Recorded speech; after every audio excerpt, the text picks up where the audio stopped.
I'm Lewis, the least important son of Duke Calvin. 3 months ago, I got hit by a truck and woke up in a completely different world, a world with knights, empires, and ice giants. Sounds cool, right? Not really. My father sent me north to develop a frozen, empty piece of land near the border.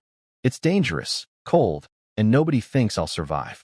He gave me some gold, a little food, a handful of knights, and basically said goodbye forever. I was sitting in a rattling carriage, freezing, feeling sorry for myself, when something amazing happened. A voice appeared in my head and told me I now had a daily intelligence system. Every day, it sends me useful information, things like where to find resources, warnings about danger, and even secrets about people around me. The first messages came in right away. Most were just interesting gossip. A prince got killed in the capital, and my father had yet another child. But 2 messages really mattered. First, a school of rare fish called northern crystal cod would show up nearby at dawn. These fish are super valuable. Their bones can make knights stronger, and they sell for a lot of money. That was my first real chance to get ahead. Second, and this one scared me, one of my own knights, a guy named Roy, had put poison in my dinner soup. A man my own family assigned to protect me was trying to kill me before we even arrived. Without the system, I would have eaten that soup and died tonight. But now I knew. I stepped out of the carriage, looked at the bubbling pot, looked at the knights waiting for me to eat first, and smiled. I finally had an edge in this cruel, frozen world. I took the bowl of soup and raised it to my lips, but then I stopped. I handed it to Roy and told him to drink it instead. His face went white. He tried to make excuses, saying the Lord should eat first, but I gave him a direct order. When he still refused, Captain Lambert and the other knights figured out something was wrong. They surrounded Roy and forced the bowl toward him. Roy panicked and tried to run, but they grabbed him and held him down. Now everyone knew the soup was poisoned. I asked him who sent him. He broke down and confessed. It was my older brother Benjamin. He wanted me dead, so I couldn't compete for the family title. Benjamin promised Roy a promotion and a ticket back south if he killed me. Roy begged for mercy, saying he was just following orders. But I couldn't let a traitor live. I gave Lambert the signal. One swing of his sword, and it was over. The camp went quiet after that. I could see it in everyone's eyes. They were scared, not just of what happened to Roy, but because they understood him. They didn't want to be here either. They were all sent north because their families didn't care about them, just like mine didn't care about me. So I gave them a choice. I told them anyone who wanted to leave could go right now. I'd even write a letter to protect them. But after tonight, desertion would mean death. Nobody moved. They knew going back wasn't safe either. Then I spoke from my heart. I told them the truth. We were all thrown away by people who thought we were worthless. But that didn't make it true. They earned their positions through real effort and real fights. The people who sent us here were the real cowards, sitting comfortably in their castles. I asked them to imagine what could happen if we actually made it. If we built something real in this frozen land. I promised them that if we survived, I would share everything with them. Some of them could become barons, viscounts, maybe even earls. For a moment, nobody said anything. Then Lambert dropped to one knee, hit his chest with his fist, and swore to follow me. One by one, the rest did the same. Standing there in the cold, watching my knights kneel before me, I felt something change. We weren't just a group of rejects anymore. We were a team, and we were going to fight for our future together. The next morning, I could already see a difference in my knights. After last night's speech and a good meal of clean chicken soup, they moved faster and talked with more purpose. Some checked their gear without being told. Others started discussing plans for the north. It was a good sign, but I knew words alone wouldn't hold them for long. I needed to give them something real. Thanks to my intelligence system, I knew exactly where to find it. I led everyone to a frozen river about 3 kilometers west. The knights looked at the thick ice and clearly thought I was crazy. Catching fish under solid ice? A few of them quietly laughed behind my back. But Lambert trusted me. He swung his hammer and started breaking through. The others followed, and soon a crack opened up in the ice. Dark, freezing water rushed up through the gap. We lowered a net, and within seconds, the rope went tight. A bright silver fish burst out of the water and flopped onto the ice. Then another, and another. We pulled out 12 northern crystal cod in total. Their scales sparkled in the morning sun like jewels. One of the knights who knew about these fish shouted that they were incredibly rare. Their bones could purify a knight's blood and make them stronger. That got everyone's attention fast. Then I told them half the fish were theirs. I thought a few of them might actually cry. These were men who had been thrown away by their families. And here I was sharing something that even rich nobles rarely got to taste. We made fish soup over the campfire. It turned a strange, silvery white color as it cooked, almost glowing. When it was ready, I drank first to show them it was fine, and then they all drank too. The effect was immediate. Warmth spread through my whole body. I could feel my blood getting cleaner, my body getting lighter. The knights sat down, closed their eyes, and focused on absorbing the energy. Then something incredible happened. One young trainee started glowing with a faint silver light. He had advanced, jumped from apprentice to full knight, just like that. Then a second trainee did the same thing. The camp exploded with excitement. 2 promotions from a single bowl of soup. In the South, that kind of progress would take years of training and a fortune in resources. Every knight who drank the soup felt stronger, even the ones who didn't advance. They looked at me like I was some kind of chosen one. They didn't know about my system. They just thought I had been blessed by the gods. But what really won them over wasn't the fish. It was that I shared it with them. Nobody had ever treated them that way before. They started chanting my name across the frozen land, and this time, I knew their loyalty was real. After the fish soup, I sat down and practiced the tidal breathing technique, a secret method passed down in my family. I focused on my breathing, and I could feel the energy from the crystal cod flowing through my body, cleaning my blood and warming my bones. When I finished, I had advanced to mid-level official knight. That sounds impressive, but in my family, it's nothing. My older brother is already a peak knight and famous across the empire. The knight ranks go from apprentice, to official, to elite, to transcendent, to peak, and finally legendary. I was still near the bottom, but I wasn't worried.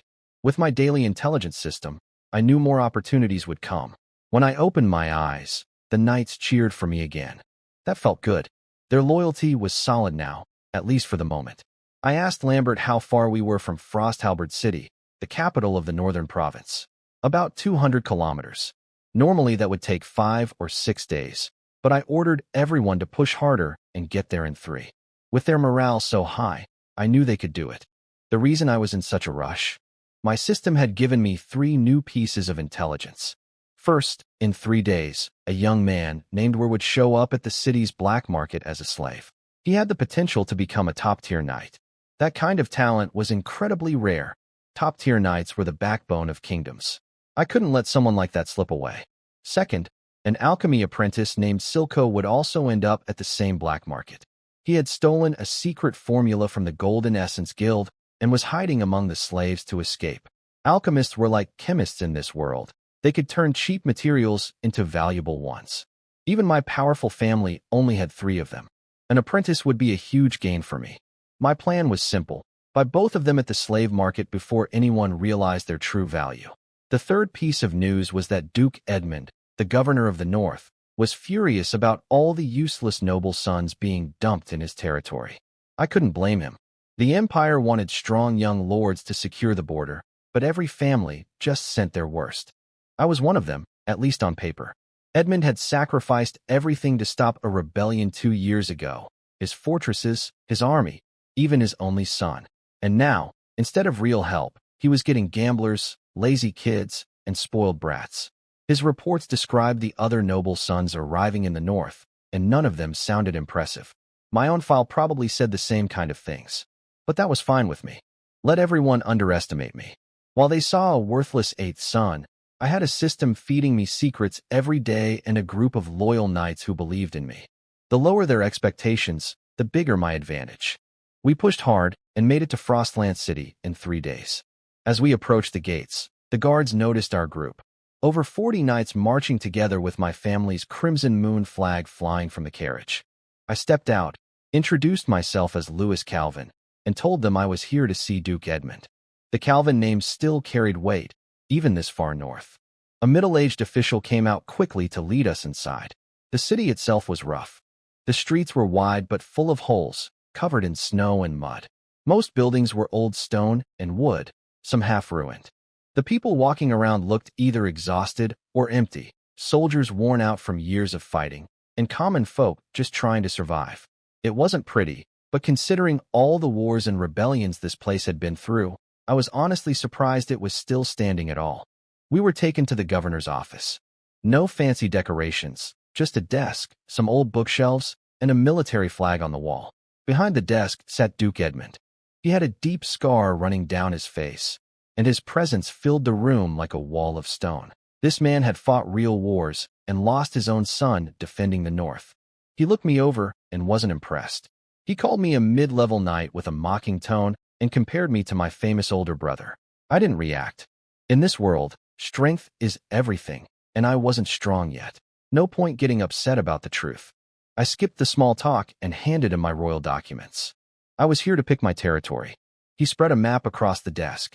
The northern province was enormous, roughly half the size of Russia from my old world. A few areas were marked in red as off-limits, but everything else was open. And because I had arrived earlier than most of the other noble sons, who were dragging their feet, dreading the north, I had first pick. This was the moment I had been preparing for. Over the past few days, my intelligence system had been feeding me information, and I had been piecing it all together, comparing locations, looking for the best possible spot. I already knew exactly what I wanted. I pointed to a spot where the Green Rock Ravine met the Grey Moss Tundra, about 75 kilometers from Frosthowl Fjord. Edmund looked surprised. The area was one of the best in the entire north. Slightly warmer temperatures, land where crops could actually grow, a stream for fresh water and fishing, and veins of cold iron or underground. In a frozen wasteland, this was practically a gold mine. He studied me again, clearly rethinking his first impression. He even praised my choice, saying the North might have hope if every frontier lord had my eye for opportunity. He stamped my registration with the official Frostland seal, and just like that, the land was mine. I kept my face calm, but inside I was thrilled. What Edmund didn't know was that my system had shown me things about this territory that even he hadn't discovered yet. If he knew the land's true value, he never would have let me have it. But he didn't know, and now it was mine.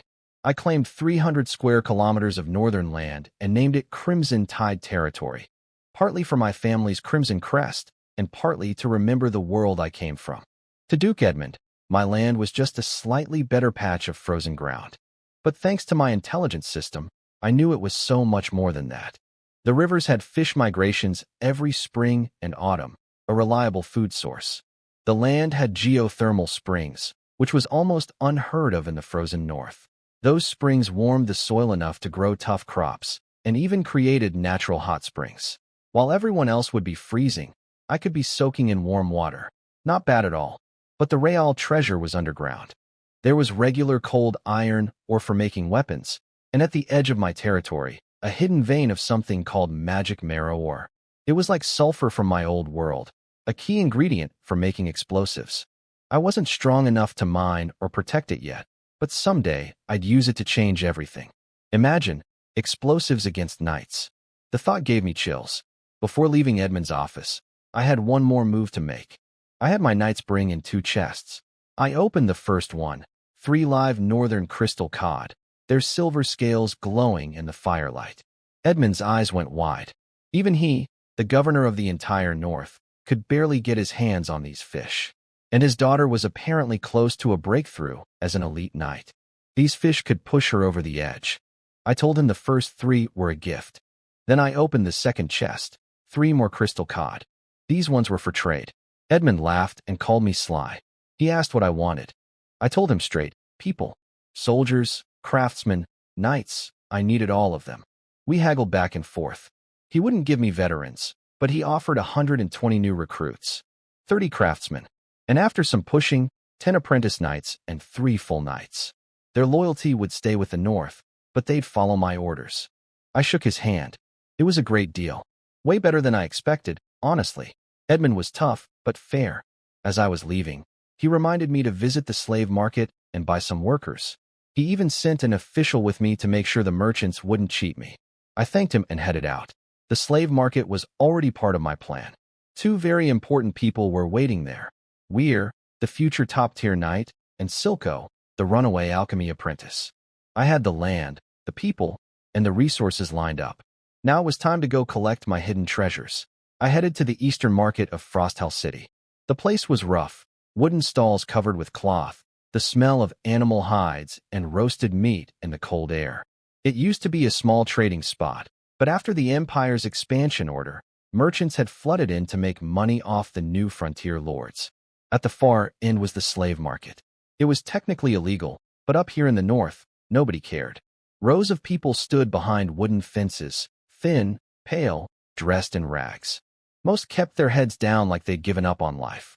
A few still had some fight in their eyes, but one crack of the trader's whip and that disappeared fast. A trader spotted me and rushed over with a big fake smile, showing off his products like they were livestock. He pointed out strong young men, promised they could work like oxen, and even hinted at other services. I shut that down immediately. But I wasn't here to browse. I was here for two specific people. My eyes found the first one, a small, thin boy curled up in a woman's arms, shaking like a scared animal. Nobody looking at him would think twice. But my system told me this was Weir, the boy with the potential to become a top-tier knight. Someday, this trembling kid could be a warrior who changes the outcome of wars. Then I spotted the second one, a skinny man hiding in the back of the crowd, head down, messy gray hair covering his face, trying to be invisible. That was Silco, the alchemy apprentice on the run from the Golden Essence Guild. To everyone else, he looked like just another broken slave. To me, he was a future alchemist. The prices were 8 silver coins per man, 4 for women and children. Because the governor's official was standing next to me, the trader didn't dare overcharge. I bought everyone from that trader, over 380 people. Then I visited a few more traders and picked up another 120. 500 slaves total, costing me 380 gold coins. That was nearly half of everything I had. After that, I stocked up on food, seeds, farming tools, and weapons. Everything cost double what it would in the south. By the time I finished, I had only 68 gold coins left. It hurt, but I needed all of it to build my territory. During my 2 days in the city, I also met some of the other noble sons sent north. They were exactly what I expected, useless. Some were drinking themselves stupid in taverns. Others sat around looking miserable, cursing the emperor and blaming their families. None of them had any real plan. I smiled, said very little, and moved on. They weren't my concern. On the morning we left, I sat on my horse at the city gates and looked out at the road ahead. Behind me stood nearly 1,000 people, my knights, soldiers, craftsmen, and slaves, all heading toward the southeastern border, toward Crimson Tide territory, my land. I gave the order, and we marched. We set up camp along the road and cooked wheat porridge for everyone. The slaves lined up with wooden bowls, looking grateful just to have a warm meal. Most of them had spent their lives fighting over scraps, so even basic porridge felt like a luxury to them. My cook George kept worrying we'd run out of food if I kept feeding everyone so generously. I told him to stop complaining and just cook. He didn't understand. I knew my territory had plenty of resources waiting. We'd be fine. Then my daily intelligence report came in. The first 2 messages weren't urgent. Some other frontier baron had frozen to death after drinking too much, and the governor's daughter had advanced to elite knight. Interesting, but not my problem. The third message, though, made me tense up. 70 hungry ice wolves were hiding in the canyon ahead, waiting to ambush us. They had smelled our food and were planning to attack. I wasn't afraid. My knights were strong enough. But if the wolves caught us off guard, we could lose people. So I called Lambert and sent scouting parties to check the canyon. They came back quickly with proof. Claw marks in the snow, the stink of wild animals, tracks everywhere. The wolves were starving and getting desperate. I decided to turn their trap into ours. I ordered my men to set up wooden spike traps throughout the canyon and hide soldiers along the edges with bows ready. It worked perfectly. The wolves crept toward us through the snow, nearly invisible with their gray-blue fur. But the moment the lead wolves hit our trap line, massive wooden spikes shot up from the ground and killed them instantly. The rest of the pack panicked. My archers let loose a storm of arrows, dropping wolf after wolf. Then Lambert led the knights in a charge. It was incredible to watch. Knights leaping through the air, their weapons glowing with red battle energy, cutting through wolves like they were nothing. The whole fight was over fast. 70 wolves, all dead, and my side barely had a scratch. The only tough moment was the Wolf King, a huge beast that stood its ground when all the others ran. It lunged at Lambert with everything it had, but Lambert dodged, powered up his sword, and finished it with one strike. We collected the spoils, 70 thick pelts, sharp fangs, and a huge pile of wolf meat. I told everyone to skin the wolves and share the meat as an extra meal. The soldiers cheered. In this freezing wasteland, hot meat was a real treat. I could see something change in the newer soldiers' eyes after that. It wasn't just obedience anymore, it was real respect. I'd warned them about the danger before it came, set a smart trap, won a clean victory, and then shared the rewards. That's how you earn loyalty, not just with words, but with results. After days of traveling, we finally arrived at Crimson Tide territory. My first look at the place wasn't exactly inspiring. It was flat, empty, and dead, barely a blade of grass anywhere. One of the southern knights muttered about how poor it looked. I didn't argue. On the surface, he was right. But I knew better. My intelligence system had already told me what was hiding beneath this barren land. I got to work immediately. I ordered the men to set up tents, find water by the river, start cutting wood for future buildings, and clear a training ground for the soldiers. The sounds of chopping and shouting broke the silence, and for the first time, this dead land felt alive. Over the next few days, I explored every part of my territory on foot. At the southern edge, I found steam rising from the ground where the snow had melted. I crouched down and felt warmth coming from the earth, geothermal vents, exactly where the system said they'd be. In a place where everything was frozen, underground heat was priceless. It could warm homes and help crops grow. Even better, I found natural hot springs nearby.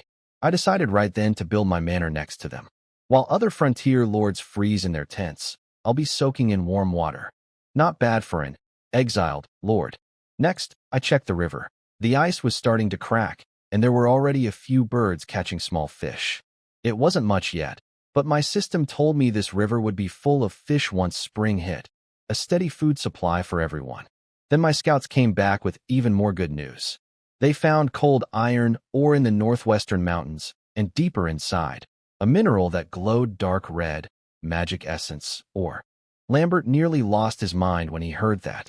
Magic essence, or was worth a fortune. I stayed calm since I already knew about it, but I also knew we weren't ready to mine it yet. That treasure would have to wait. The hardest part of my tour was visiting the native settlement.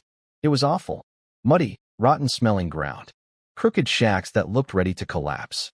The people living there were mostly old folks, women, and children in torn clothes that couldn't keep out the cold. The previous overseer had run away and left them to die. A few skinny children hid behind a doorway, watching me with scared eyes. I took some dry food from my pocket and held it out. They just stared at first, too afraid to take it. When they finally grabbed it, they ate so fast it was like they thought the food would disappear. One small boy didn't eat his. He tucked it inside his worn coat. When I asked why, he said in a tiny, shaking voice that he wanted to save it for his mother. That hit me hard. Back in the South, nobles fed their dogs better meat than what this child had ever tasted. It wasn't right. I stood up and called out to all the natives. Anyone willing to work could come to my camp. I promised food and shelter. They looked at me with empty, doubtful eyes. They'd been let down too many times to trust anyone easily. But after seeing the children eat, they slowly nodded and agreed to come. They figured things couldn't get any worse, and I was going to make sure they got better. I stood on a small hill and looked out at the land below, the spot I had chosen for our first settlement. It was near a geothermal vent, so the ground was warmer than anywhere else, and the hill blocked the worst of the icy wind. Perfect for building. Mike, my chief craftsman, asked if we should start with a castle. I said no. Houses for the people came first. When he asked where I would live, I told him I'd stay with everyone else. He looked surprised, but I meant it. We were all in this together. I designed the homes myself, combining what northerners here already built with Viking-style longhouses I remembered from my old world. Each house was dug about a third below ground to trap heat. The walls used wooden frames woven with willow branches and packed with grass and mud, strong, warm, and fast to build. Mike was impressed. He thought I was some kind of natural architect. Really, I just had 2 worlds of knowledge in my head. Construction started right away. Teams of 20 worked together, 2 soldiers leading 18 slaves and refugees. The frozen ground was brutal.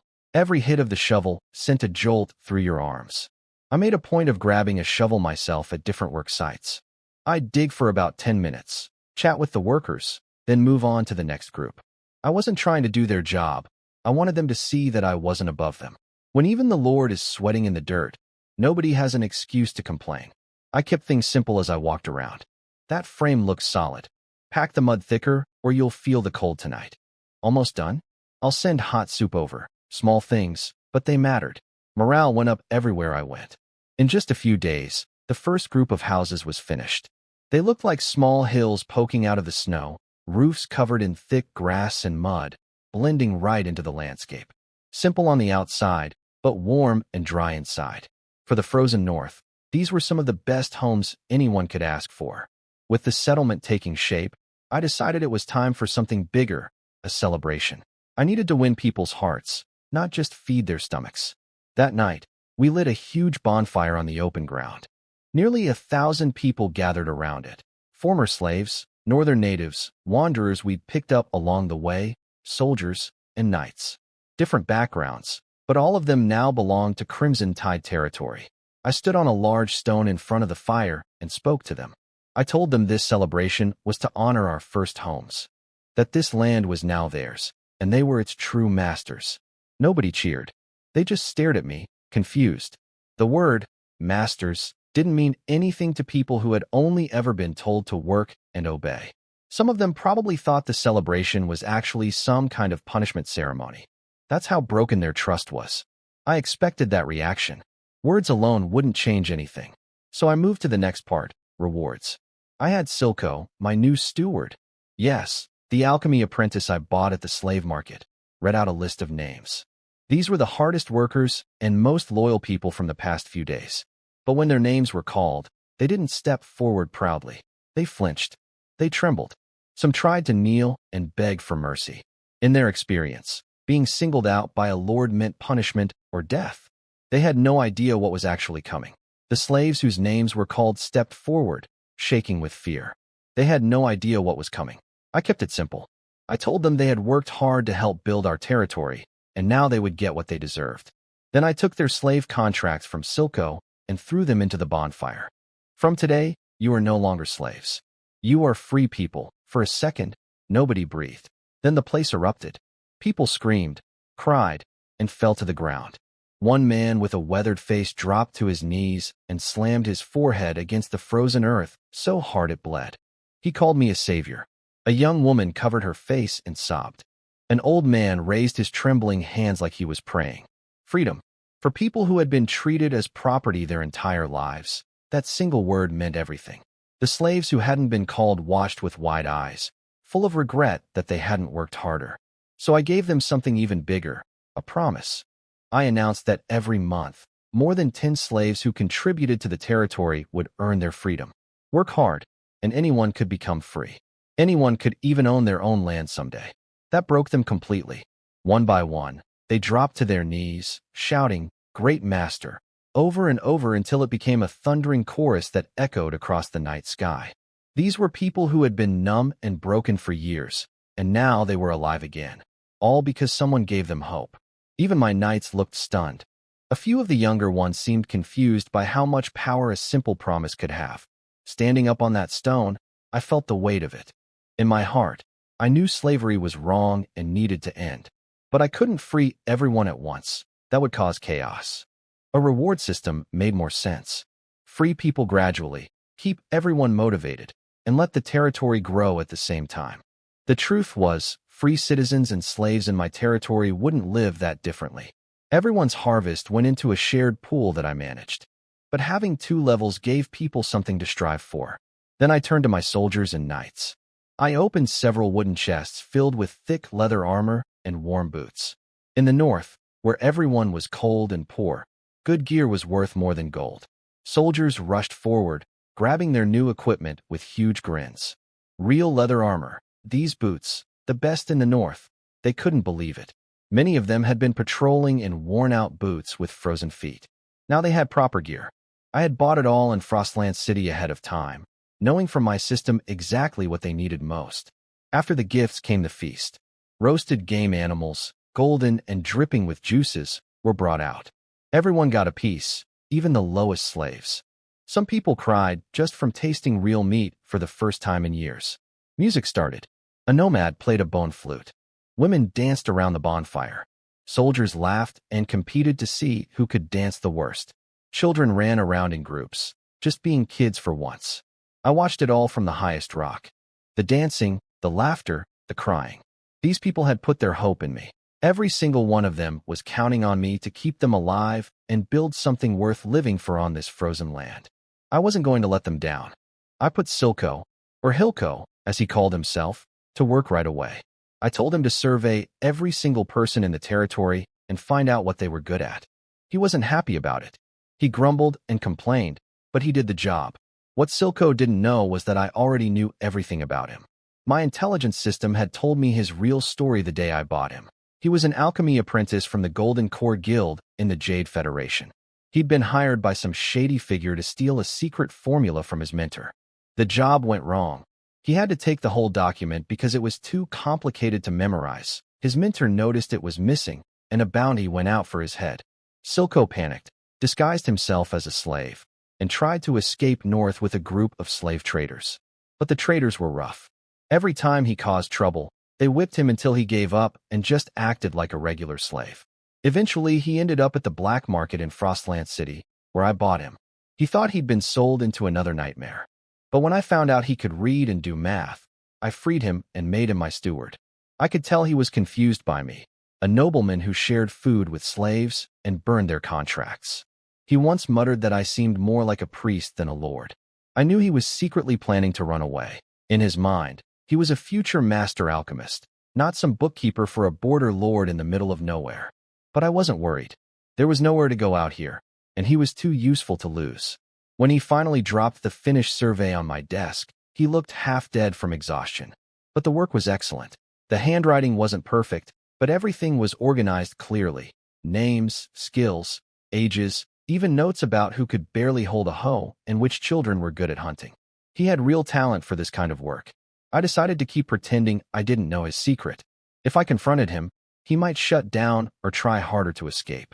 Right now, I needed a capable assistant more than I needed an alchemy apprentice. The territory didn't even have proper buildings yet. What would I do with alchemy? And honestly, if I lost Silco, I'd be buried under that mountain of paperwork myself. No thanks. So I kept quiet and opened the survey book. The results made me smile. My territory had about 1,000 people. Most were farmers and herders, but there were over 100 experienced fishermen, plus dozens of hunters, blacksmiths, carpenters, and tanners. That was more than enough to build a basic self-sufficient community. A territory is like a machine. Every person is a gear, and they need to be in the right place. Put a farmer at a forge and a fisherman in a ditch, and everything slows down. But match people to what they're actually good at, and the whole thing runs smoothly. Now I had the information I needed. The next step was organizing everyone and putting a real development plan into action. I sat down and planned out the future of Crimson Tide territory. Having a system that fed me information was great, but I couldn't rely on it alone to feed 1,000 people. I needed real industries.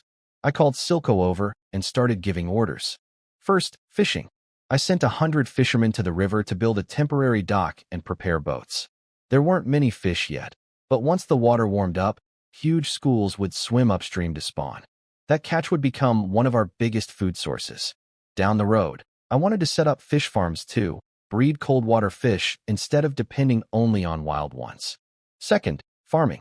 I had over 400 farmers start clearing land. I showed Silco on the map where the geothermal spots were. We could use hot spring water to thaw frozen soil and set up irrigation. The ground wasn't the most fertile, but it was workable.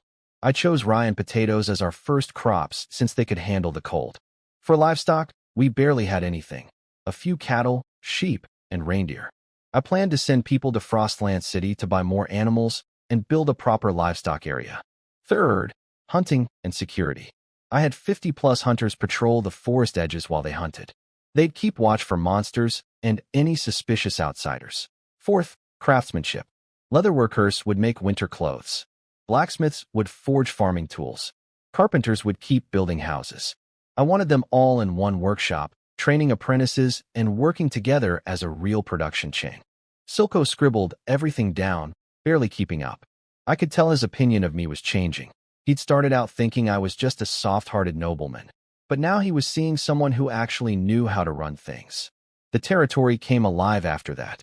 Hunters headed out, fishermen fixed their boats, hammers rang through the camp. The land was waking up.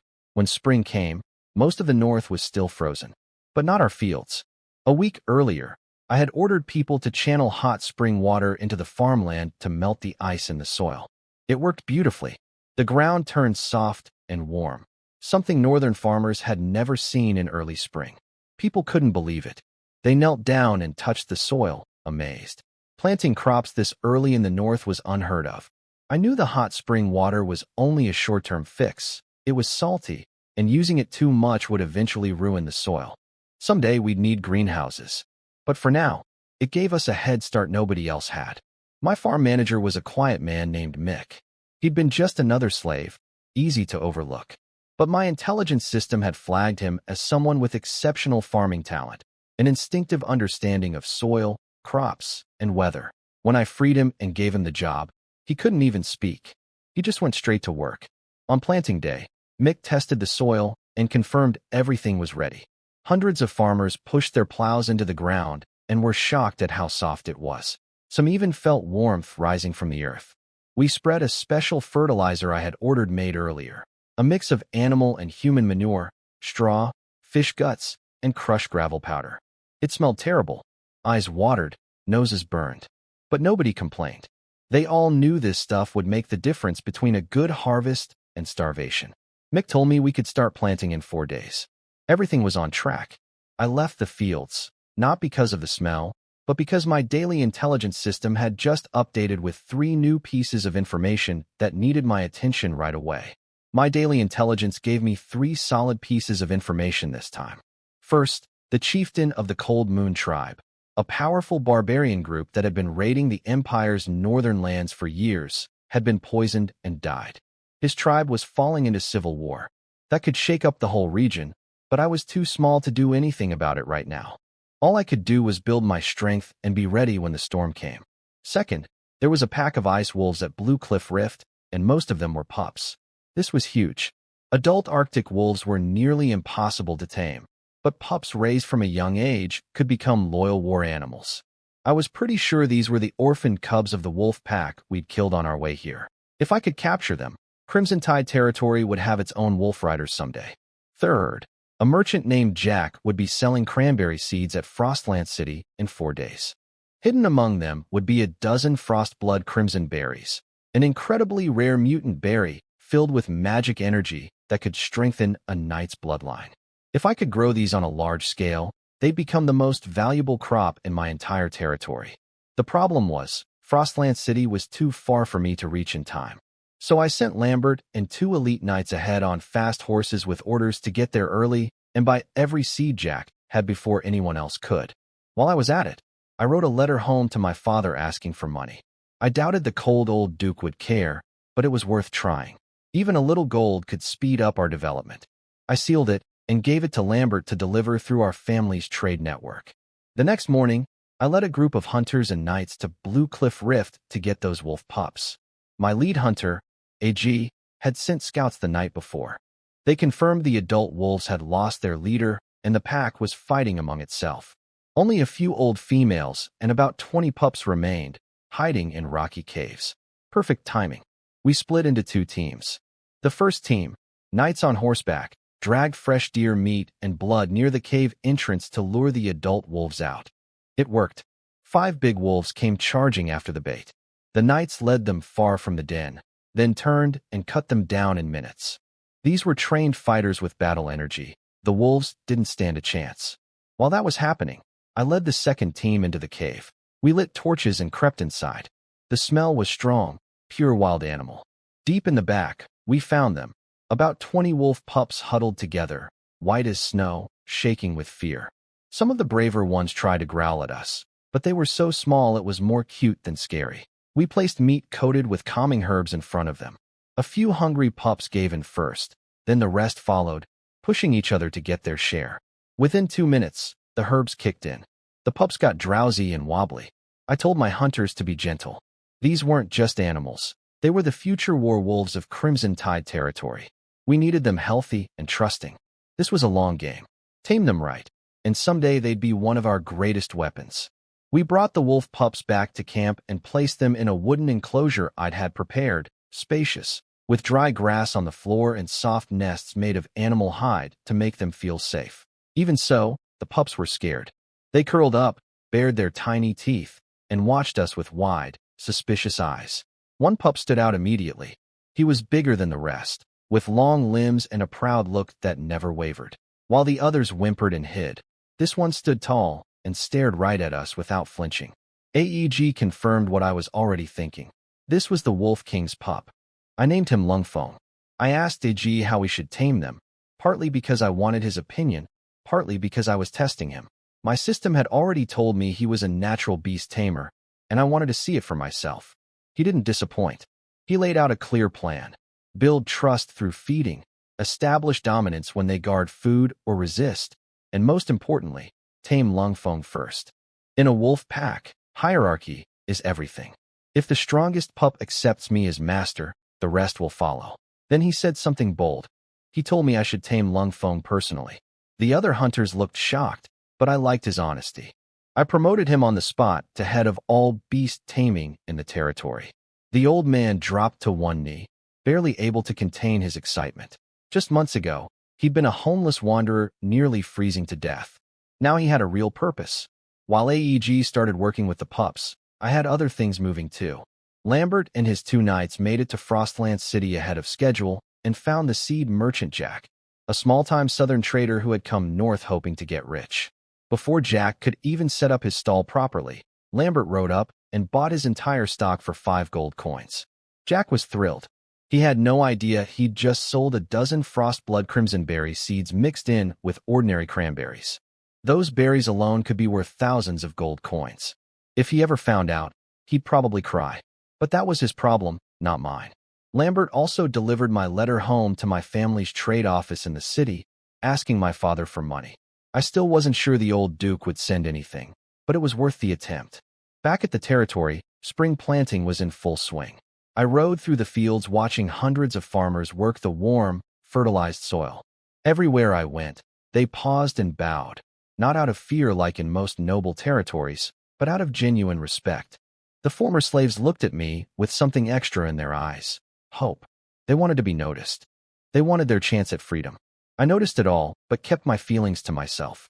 To be honest, I saw everyone in my territory as part of one system. Slaves, free people, they all had a role to play. The reward structure kept them motivated, and I wasn't going to change it until the time was right. Mick, my farm manager, came over with a big smile on his dirt-covered face. He told me the fertilizer was working perfectly and predicted a great harvest. Looking at the dark, rich soil in the plowed fields, I believed him. Things were coming together. Wolf pups being tamed, rare seeds secured, crops going in the ground, and people working harder than ever. Crimson Tide territory was starting to become something real. Mick confirmed our first crops: rye, turnips, and potatoes. All cold-resistant, all fast-growing. If things went well, we'd have our first harvest in 3 months. Rye for flour, turnips for food and animal feed, potatoes for storage and emergencies. It wasn't exciting, but it was smart. Once I figured out greenhouse farming, I'd expand into more crops. For now, survival came first. Standing on the ridge, watching farmers work the dark soil in the sunlight, I felt something I hadn't felt since arriving in this world: real pride. This frozen wasteland was coming alive because of what we built. But while my territory was growing, trouble was brewing nearby. My intelligence system had already told me about the Cold Moon Tribe's chieftain being poisoned. What I didn't know yet was how bad things had gotten. The chieftain's entire family was being slaughtered, his wife, his sons, all killed one by one. Their heads were hung on stone pillars as a warning. Only one person escaped, a girl named Sif, the chieftain's daughter. Her brother Sigurd sacrificed himself, activated his blood fury berserker power, which burned through his own life force, just to buy her time to run south. She was out there somewhere, riding hard through the snow, alone and hunted. I didn't know yet that her path would cross mine, but the system had a way of connecting things. Meanwhile, I had my own business to handle. The river on the west side of my territory was about to come alive. Every spring and autumn, fish swam upstream to spawn. The locals had always known about it, but their methods were primitive, poking at fish with wooden spears or trapping a few in bamboo baskets. They caught barely enough to eat. I changed that. Over the past 2 weeks, I'd put 100 fishermen to work building a proper fishing operation. They hammered wooden stakes into the riverbank to make a dock. Carpenters led teams to build boats. By the end of 2 weeks, we had 10 fishing boats ready to go. Then yesterday, my intelligence system delivered the message I'd been waiting for. A large school of fish would gather in the river tomorrow. I ordered every fisherman to the docks. The next morning, I stood on the dock and looked out at 100 men lined up with nets and spears. I gave them a short speech, reminded them how empty this place was a month ago, how they'd built everything with their own hands, and how today was the day we'd prove that the days of hunger were over. They raised their nets and shouted, "Full loads, together." My fisheries officer, Luke, stood next to me looking nervous. He believed in me. My predictions had always been right, but fishing is unpredictable. He was afraid that if we came back empty-handed, the men would lose morale, and I might take out my anger on someone. Maybe him. I could see the worry on his face, but I stayed calm. I knew what the system had told me. The fish were coming. I told Luke to begin. He took a deep breath and gave the order. The fishermen split into 3 groups, just as I'd planned. The main team took the 10 boats out to the middle of the river, spreading large nets across the water to form a huge barrier. Everything was in position. Now we just had to wait for the river to deliver. The fishing operation went exactly as planned. My 3 teams worked the river perfectly. The main group took 10 boats out and spread large nets across the water, forming a tight circle that trapped the fish inside. The second group cast smaller nets along the shore to catch fish near land. The third group, locals with spears and traps, handled everything else, stabbing fish in the shallows and setting cages on the sandbars. When the nets started filling, the river practically exploded. Huge, fat fish slammed against the nets, jumping out of the water, their scales flashing in the sunlight. The fishermen pulled with everything they had, the boats tilting under the weight. By the time the last net came in, every boat was packed with flopping, splashing fish. The final count came in at over 3,000 fish. The dock erupted. Men were cheering, clapping each other on the back, laughing like they couldn't believe what just happened. Luke, my fisheries officer, looked at me like I was some kind of prophet. He'd been terrified all morning that we'd come back empty-handed and that my speech would look foolish. Now he was staring in amazement. I smiled, but I was already thinking ahead. A big catch means nothing if you waste it. First, I set rules for sustainability.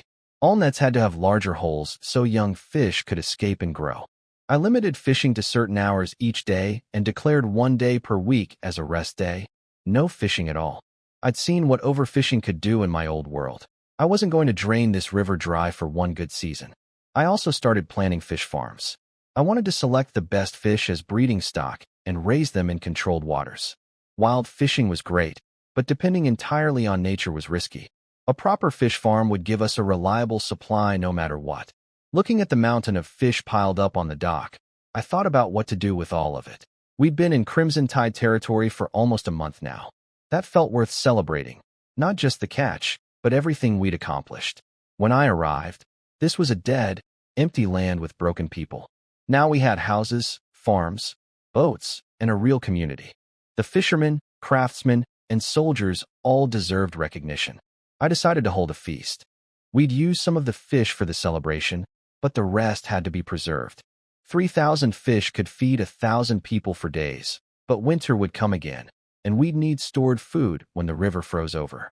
Then an idea hit me, a method for preserving fish long-term. Something from my old world that nobody here had tried yet. I wanted to test it right away.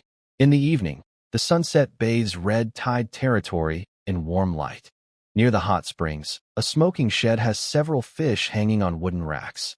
The fish have golden, slightly wrinkled skin and emit a strong, smoky smell. Lewis stands nearby, examining the fish after hours of smoking. He gently presses the surface with his fingers, satisfied with the dry, firm feel. Sally stands beside him, nervously speaking, her hands twisting together. She looks worried she didn't do a good job. Lewis looks up and praises, "The smoking is good. The texture and color of the fish are very nice."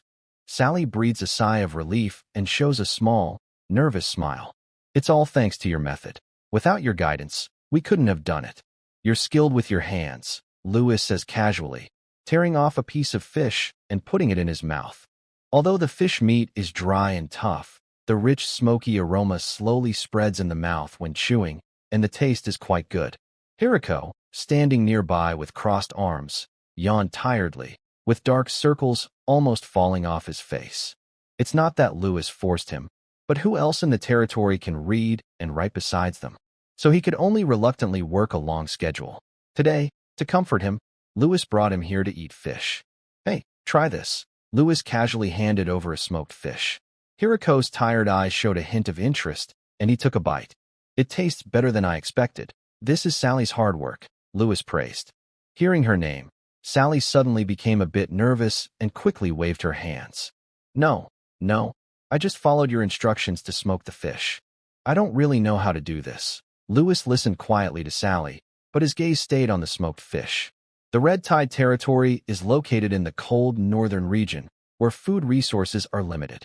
Fishing is an important supply source, but every winter and early spring, the rivers are almost frozen and there is little catch. To avoid famine, he needed to find an effective way to preserve food through the long cold winter. So Lewis thought of an innovative method, using geothermal heat to smoke the fish. Hot spring smoked fish? Can that really work? When Hiriko first heard about this plan, his eyes were full of disbelief. Compared to just drying, this method can remove more water and extend storage time, Lewis explained. Anyway, this method was worth trying. He chose Sally, who was careful and skillful, to lead the women in an initial attempt. The first step was to prepare the fish. First, cut open the belly and remove the internal organs, but keep the fish skin. The skin not only prevents the fish from falling apart during smoking, but also locks in the aroma, making the smoked fish taste better. Next, salt the fish heavily, for several hours to a day, depending on the weather and humidity.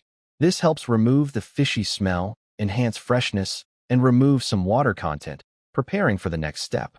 The second step was to build the smoking rack. In the hot spring area, they wove a row of racks using branches, bamboo, and vines. They also added simple windproof and insulation facilities on both sides of the racks, allowing the hot spring steam to penetrate the fish as much as possible while preventing heat loss. Step 3. The smoking process. Geothermal energy is unstable, so the smoking takes 2 to 3 days and is done in several rounds. If the heat is too high, the fish will become hard. If it's too low, it will be hard to preserve. Therefore, each batch of smoked fish must have its time and temperature carefully adjusted. Although this process seems complicated, Sally has been trying repeatedly and has achieved small success. The fish hanging on the smoking rack is now one of the hopes for winter in the Red Tide territory. Lewis nods slightly. We can now increase the scale. A hint of surprise flashes in Sally's eyes. She and the women under her have worked hard for several days for this. In this world where strength is valued most, women usually have a low status. If they can take on the task of smoking fish, their status in the Red Tide territory will improve a lot. She bites her lip and asks carefully, "My lord, are you saying we will be responsible for smoking the fish? You've already done very well, haven't you?" Lewis looks at her calmly, glancing over the smoking racks. If we expand the scale, experienced people will naturally be in charge. Sally's heart beats faster. She clutches her apron tightly, feeling a sense of security she has never felt before.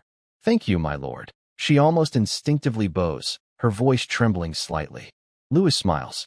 "It's me who should thank you." At this moment, a knight approaches and whispers to Lewis, "Lord Lambert has returned." Lewis's eyes brighten. This is truly good news. He quickly walks toward the residence area to meet the three who have just entered. Lambert kneels on one knee and quietly says, "Mission accomplished." Lewis nods slightly, a look of satisfaction in his eyes. Lambert always gives a feeling of reassurance. "Good work," he says in a deep voice, then glances at the other two elite knights behind him. Although they look a bit tired, no one complains about the journey. "We will hear the detailed report tomorrow," Lewis says with a gentle smile. "Rest well tonight. At tomorrow's award ceremony, you will all receive the rewards you deserve." The three bow respectfully and reply, "Yes. Leave the seeds here, and you can go rest now." Three knights quickly handed over the package to the servant and left, tired from their journey. using battle energy to travel long distances. Even elite knights can feel exhausted physically and mentally. Lewis watched them leave until their figures disappeared, then turned to walk toward his office, with the servant carrying a large bag of seeds behind him. The seeds were neatly arranged on the desk, showing the results of this purchase. Lewis waved his hand to signal the servant to leave. After the door gently closed, he stepped forward to his desk and found the seeds he wanted using the information system. He gently picked up one seed and examined it. The seed was reddish-brown, smooth on the surface, and looked just like ordinary cranberry seeds. If he didn't have the information system, he might have mistaken it for a common seed. But it was definitely not ordinary. This is the frostblood crimson berry, a special fruit from the cold northern lands that has been affected by magic. Eating it can strengthen the body and improve the knight's battle energy. This means that once cultivated successfully, it could become a unique product of the Red Tide territory. It could also become a strategic resource that noble families would compete for. Lewis looked at the seed as if he saw mountains of gold and silver calling to him. A whole month had passed since Lewis arrived in the Red Tide territory. Now he was standing on a makeshift wooden platform, looking down at the gathered people below. 12 armored knights stood on either side, maintaining neat and uniform postures, making the Lord's figure look more imposing in the firelight. With the sound of a horn breaking the night sky, the Red Tide territory's commendation ceremony officially began. More than 30 knights knelt on one knee. They placed their left fists over their chests and held their knight's swords in their right hands, reciting the oath Lewis had prepared in advance. We believe in the dragon ancestor and follow the Lord of the Red Tide. Loyal to Lewis Calvin, sworn to defend the glory of the Red Tide with blood and sweat. Their powerful voices echoed across the square. Then, the entire square erupted in deafening cheers. Soldiers struck their shields, farmers raised their hoes and wooden staffs, and even children shouted excitedly. Lewis raised his hand slightly, signaling everyone to be quiet. The noise gradually subsided, and all eyes focused on the young lord. Lewis finally spoke slowly. We have been in the Red Tide territory for a month. A month ago, this place was a barren, empty land. We faced many challenges like poverty, hunger, snowstorms, and wild animal attacks. He paused and looked at the people present. But now, we have overcome the first crisis, thanks to all of you. You built the first shelter to keep warm, so children and the elderly no longer had to sleep outside in the cold.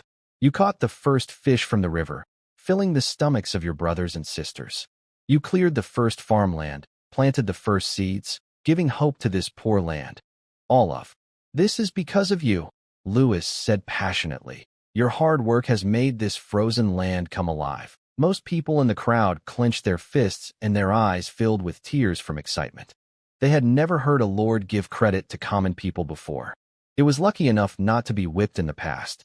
Lewis looked over the crowd and said, "Of course, there will be rewards for your efforts. In the Red Tide territory, no matter who you are, if you work hard and stay loyal, you will get what you deserve. Next, I want to honor the heroes who made great contributions to the territory." As he finished speaking, the square suddenly became quiet. Everyone held their breath and looked intently at the figure on the high platform. Farmer Mick, the middle-aged man, hunched and stumbling forward, slipped on the wooden steps with his muddy old boots. But when he looked up at the Lord, his previously hunched back straightened. "Mick, you improved farming methods, making this barren land come alive." Lewis pointed to the distant farmland that was beginning to take shape. "Therefore, I officially promote you to agricultural director, giving you greater authority over the farmland, and granting you an extra piece of land for testing new crops." Tears rolled down Mick's face. "Thank you, your lordship." The crowd erupted in applause, and many farmers cheered excitedly. Craftsman Representative Mike, an old man with skin tanned by the sun, strode onto the stage, his face full of pride. "You have shown extraordinary talent in building design, making the houses in the Red Tide territory stronger and warmer, laying a solid foundation for the development of the land." Lewis pointed to the row of semi-underground communal homes around the square. "Therefore, I have decided to give you the authority to lead the craftsmen's team, along with more funding support." Mike trembled with excitement. "Your subordinate will not let you down, Fisherman Luke." Next, about a dozen people were called onto the stage. They had various backgrounds: knights, craftsmen, hunters, farmers. Most of these people came from humble origins, some were even slaves. Lewis stepped forward and personally pinned special labor medals on each awardee.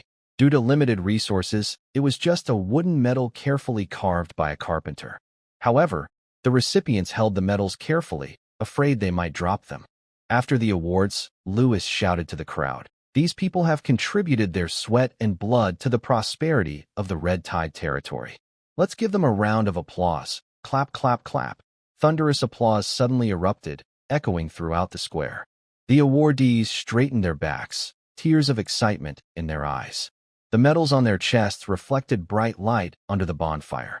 They were just ordinary fishermen, hunters, craftsmen, or even lowly slaves. But at this moment, they stood in the spotlight, receiving the highest honor from the Red Tide territory. This was a feeling they had never experienced before in their lives. If Lewis asked them to go through fire and water right now, they would do it without hesitation. Of course, we also want to acknowledge others who have worked hard. Let's give them a round of applause too. As soon as he finished speaking, applause erupted again. This time, it was not just for those on the stage, but for everyone present. Because everyone was contributing in their own way to make the Red Tide territory stronger. Then Lewis's gaze slowly swept over the crowd. Those wearing tattered clothes, still bearing slave marks. They looked down, their eyes shining with a faint light, filled with unease and hope. Today, I will also fulfill another promise. The slaves' hearts beat faster, and the air seemed to freeze for a moment. Next, these people. Lewis began reading a list of names, all of whom had shown outstanding performance in work, construction, and development over the past month. Those whose names were called looked surprised and unable to believe it. It wasn't until someone pushed them gently that they reacted and nervously walked onto the stage. "You are now officially free." Lewis waved his hand, and the knights stepped forward to burn their slave certificates. They immediately burst into tears, knelt down, and bowed their heads to thank Lewis for his kindness. At the same time, the remaining slaves looked on with mixed feelings, some envy, some regret, but mostly hope. They believed that if they behaved better, they might be next time. Loyalty and talent are more important than bloodline. Lewis's voice echoed across the square. From today, the Red Tide territory will establish a regular reward system. Anyone who contributes to the land will receive appropriate rewards. This news made the square lively, and everyone's face shone with hope. Changing social classes was no longer an impossible dream, but a real goal that could be achieved through effort. Cheers to the prosperity of the Red Tide territory. Lewis raised his glass. The strong drink reflected the campfire, casting a fiery glow. Everyone raised their cups and cheered loudly. The smell of grilled fish filled the air. Women carried plates of freshly cooked fish. The villagers sat together, holding their hot fish, eating and chatting, occasionally laughing. "To our great Lord," someone shouted loudly. Everyone raised their glasses excitedly and responded, "To our great Lord." Clinking glasses and laughter filled the air. Lewis, sitting at the main seat, watched all this with a smile on his face. Compared to the secret fights at noble banquets in the South, he preferred gathering here with ordinary villagers around the campfire, laughing, singing, and dancing. Perhaps feeling a bit tipsy, Lewis casually took a wooden lute handed to him by a knight. His slender fingers plucked the strings, producing a series of clear notes, and he began singing a folk tune from his homeland. "Earth, snowdrop, snowdrop, opening in the morning breeze. Bless my hometown forever." The square suddenly fell silent, everyone listening intently, as if transported to that distant place. When the last note fell, the cheers erupted like a tidal wave. "One more song," someone shouted enthusiastically. "Lord, you sang so well. One more song." "Cheers to the Lord." Everyone in the square joined in the cheer. Even the most reserved knights couldn't help but smile. Lewis shook his head and chuckled, casually grabbing a piece of roasted fish and taking a bite, letting the joyful sounds drift into the night. The next morning, Lewis woke up to sunlight shining through the curtains, and the air still carried the smell of last night's campfire smoke. "Maybe I drank too much," he muttered, rubbing his temples with a tired sigh. Usually, he wakes before dawn to practice breathing techniques and cultivate his fighting spirit. But last night was so fun that he slept in this morning, which was rare for him. He instinctively reached out to check his side of the bed, relieved to find it empty on the other side. Good, he hadn't made a mistake. After washing up, Lewis sat cross-legged on the bed, took a deep breath, and slowly started practicing the tide breathing technique. The fighting spirit flowed along his blood vessels, but he could clearly feel it was stuck. He was still at the bottleneck, an intermediate knight, unable to advance. Damn it, when will I break through? He had been training very strictly, but his talent was too average. Relying solely on training to improve was much harder for him than for others. If only he could find something like the North Crystal Cod again. Useless system, give me some strength. He thought helplessly, then casually opened the information system to see what news was worth noting today. 1. After the banquet, the farm officer Mick proposed to Tanya and succeeded. 2. The young wolf Coldwind from the ice plane defeated all the pups raised by the Red Tide leader and became their wolf king. 3. Princess Shifu of the Cold Moon tribe fled to the Red Tide territory, exhausted and starving, and fainted in the wilderness. She will be eaten by passing frost bears at 5 p.m. today. The first piece of news made him raise an eyebrow. Mick, that old guy, actually got a marriage proposal? This farm officer spends all his time with soil, thinking about how to improve land and increase harvests. I didn't expect him to quietly handle such a big matter. Tanya, he remembers her, an indigenous widow in her early 30s with 3 children. She is strong-willed and capable. It's quite surprising that Mick managed to win her over. Well, congratulations. It seems the population of the Red Tide territory will grow again, he said with a light smile, feeling happy for his old friend. The second piece of news was exactly what he expected. Coldwind truly did not disappoint. Among the young wolves, he stood out and became the Wolf King. Lewis had believed in him from the start. This young wolf naturally has a proud, kingly aura. In terms of size, expression, and eyes, he is different from other Arctic wolf pups his age. Becoming the leader of the pack was no surprise. Good, Lewis nodded with satisfaction. This is the fighting wolf I chose. But when his eyes fell on the third piece of news, his smile suddenly disappeared. The little princess of the Cold Moon tribe, Sif, she ran away to the Red Tide territory? This news made Lewis feel uneasy. He had been receiving daily updates about the Cold Moon tribe. Since the old chief died, the tribe has fallen into chaos. The old chief's family was eliminated, the elders lost authority, and the leaders each pulled in their own supporters, leading to fierce faction fights. If I had to describe it in one sentence, it would be, the Cold Moon tribe is a complete mess. But even so, Lewis didn't expect that the tribe's little princess would run away to the Red Tide territory and faint there. What's worse, at 5 p.m., she would be eaten by the frost white bear. What's going on? Lewis rubbed his forehead and sighed. He only had 2 choices, save her or not. He hesitated for a long time, tapping lightly on the table with his fingers. The situation with the Cold Moon tribe was extremely complicated. Sif's appearance might trigger a series of unknown problems. Moreover, she was unconscious in the wilderness, and at 5 o'clock, she would become the frost white bear's dinner. If she died, it would be over, and it had nothing to do with him. But in the end, Lewis decided to act. First, since Sif has already escaped near the Red Tide territory, it shows she is far from the power struggles of the Cold Moon tribe. Rescuing her is not very risky. Second, although he is not a saint, his simple values make him unable to stand by and do nothing. An innocent girl, regardless of her background, if he has the ability to save her, he cannot just watch her die. Otherwise, he would feel guilty forever. Third, even though this idea is very distant and unrealistic, what if someday he becomes strong enough to use Sif's name to control the Cold Moon tribe? Of course, it's too early to think about this now. In short, based on reason, kindness, and a little bit of hope, Lewis made a decision. To save her, Lambert, Lewis called his loyal knight. Lambert quickly entered and bowed respectfully. My lord, I'm going hunting. Prepare everything, Lewis said casually. Lambert was slightly surprised and looked at the lord with some astonishment. Since arriving at the Red Tide territory, this young lord has been busy with his land all day long. He didn't even have time for morning walks. Yet today he suddenly wanted to go hunting with enthusiasm. But as a good servant, Lambert didn't ask much. He simply nodded and said, "Understood. I will arrange for hunters and knights."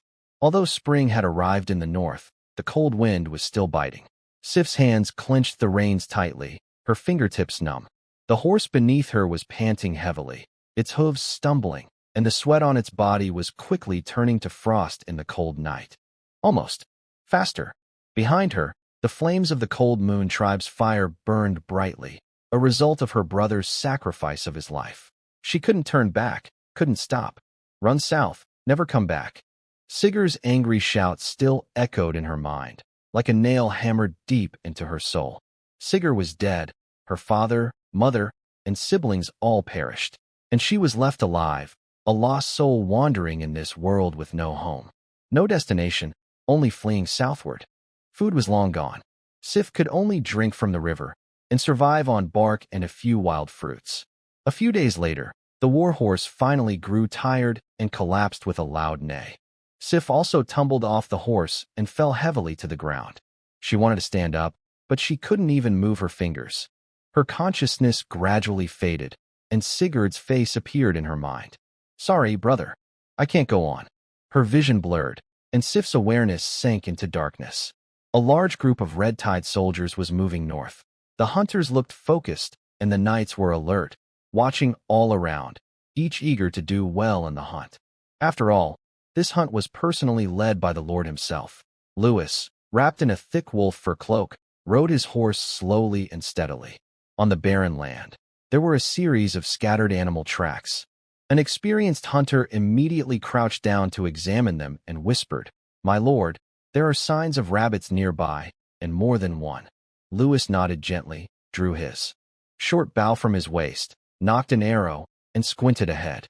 Sure enough, near a patch of withered grass, a gray-white rabbit was cautiously poking its head out. The arrow shot through the air so fast, it was almost invisible, hitting the rabbit's neck precisely. The rabbit twitched once, then went still. Excellent marksmanship, truly worthy of the Lord. The hunters and knights immediately clapped and praised, flattering him. "Your lordship is both wise and brave, even hunting so accurately. Such archery skills. I dare say even the royal hunters would be envious. If we had 100 such sharpshooters in the northern province, we wouldn't fear barbarian invasions. Yes, yes. Truly a born warrior." Some knights even carried the rabbit to Lewis with admiration, saying, "My lord, could this rabbit be a descendant of the king of beasts? Otherwise, how could it be so hard to shoot?" Lewis's mouth twitched slightly. These people really know how to talk. But he didn't mind. After all, the Lord's authority and reputation sometimes had to be built on these small, legendary stories. Of course, this hunt was just a cover story. The real target was the little princess about to be swallowed by the icy white bear. Using hunting as an excuse to head north to find someone, Lewis simply didn't want others to know he had a prophetic ability. Of course, Lewis also knew that some clever people around him had already started to notice something unusual. They weren't fools. They had long suspected that their lord was too lucky. Since arriving in the northern province from the south, he could accurately predict all kinds of dangers and opportunities. If someone said it was just a coincidence, no one would believe it. But in this fantasy world, even if Lewis told them directly that he had a daily intelligence system, they wouldn't understand what those 6 words meant, since there are no internet stories here. So they just attributed all of this to the divine favor of the dragon ancestor. "This harvest is truly great. Lord, your archery skills are amazing." "Exactly. Today, even the dragon ancestor seems to be blessing us. Haha. When we get back, we must celebrate properly." Thus, as they joked and talked, the team continued their journey, gaining many rewards along the way. The hunters shot several fat deer and even caught some rare cold region fish near the ice river. Sometimes relaxing like this feels pretty good, Lewis thought, smiling as he watched everyone happily. Suddenly, a scout hunter hurried back to the group, looking strange. "Lord, we found a girl ahead." His words made the entire hunting team fall silent, all looking at him with confusion. "A girl?" Lambert frowned. How could there be a girl in the wilderness, not far ahead, near the ice river? The hunter panted, still a little scared. "She was lying in the snow. Looks like she's unconscious." Lewis's eyes flickered slightly, but he kept a calm expression. "Lead the way." When they crossed a small grove and approached the ice river, they found the unconscious girl, Schiff. She was lying face up on the cold snow, curled slightly, with messy white short hair scattered by the wind and snow. Her fur coat was old and torn, with her shoulders and arms exposed to the air, turning purple from the cold. A few unhealed wounds showed the hardships she had endured in the past few days. Despite her delicate face, she still carried a stubborn look. Even in unconsciousness, she appeared strong and not weak at all. An experienced hunter leaned over to observe her for a moment, his face changing. "My lord, she is from the northern tribe." Another hunter looked closely at the patterns on her belt and quietly added, "The Cold Moon tribe." The air suddenly grew quiet for a few seconds. The surrounding knights couldn't help but exchange glances. The Cold Moon tribe is a major enemy of the northern province. But Lewis only took a quick look and made a decision. Take her back for treatment. The knights didn't hesitate. They quickly lifted the girl carefully onto a warhorse. The hunters, with a full cart of game, set out on their journey home. Back at the Red Tide territory, the girl was taken to an empty room and handed over to a native healer with some medical knowledge. Lewis was silent for a moment, his gaze fixed on her face. She was now with her eyes tightly closed, her lips cracked from the cold, her brows slightly furrowed, as if fighting against death itself. Lewis took out a bottle of life potion from his family's supplies and handed it to the healer. "Give this to her." The healer paused slightly, but then slowly poured the potion into her mouth. After a while, her pale face seemed to regain a little color, and her breathing became steadier. Although she was still unconscious, it seemed her life had been saved. A bottle of life potion is quite expensive. "Hopefully, she will wake up," Lewis said as he looked at the girl. If only someone in our territory knew how to use magic soil," Lewis said casually from behind his desk, tapping his fingers on the surface. But his eyes kept glancing at Hilko, sitting at the small desk nearby. Hilko was focused on writing quickly, recording the catch and smoked fish production. His dark circles were even worse than last night. When he heard Lewis's complaint, he suddenly stopped writing, pressed his fingers to his temples, and tried to wake himself up. No, this couldn't be a hallucination. Because this was the 5th time today he heard Lewis say that. Even if he was sleep-deprived, he shouldn't be hearing hallucinations 5 times, right? Hilko's hand paused slightly, finally confirming one thing. This clearly is a deliberate hint about himself. Making magical soil is a basic skill every alchemist learns. And he, being a genius in alchemy, naturally understands this. But the problem is, he has never revealed this part of his identity to anyone, at least not in the Red Tide territory. So, how does Lewis know? His mind races quickly, trying to remember if he accidentally let something slip before. Or maybe, he simply can't hide his natural talent for alchemy? While he was thinking, Lewis spoke again, still sounding helpless. "It would be great if I could make the magical soil myself." This was the 6th time he said that. Lewis kept repeating like a monk chanting, and Hilko finally couldn't take it anymore. He took a deep breath and pretended to be calm as he said, "I know a little. I learned some at the church school before." As soon as he finished, Hilko wanted to slap himself. What a lie!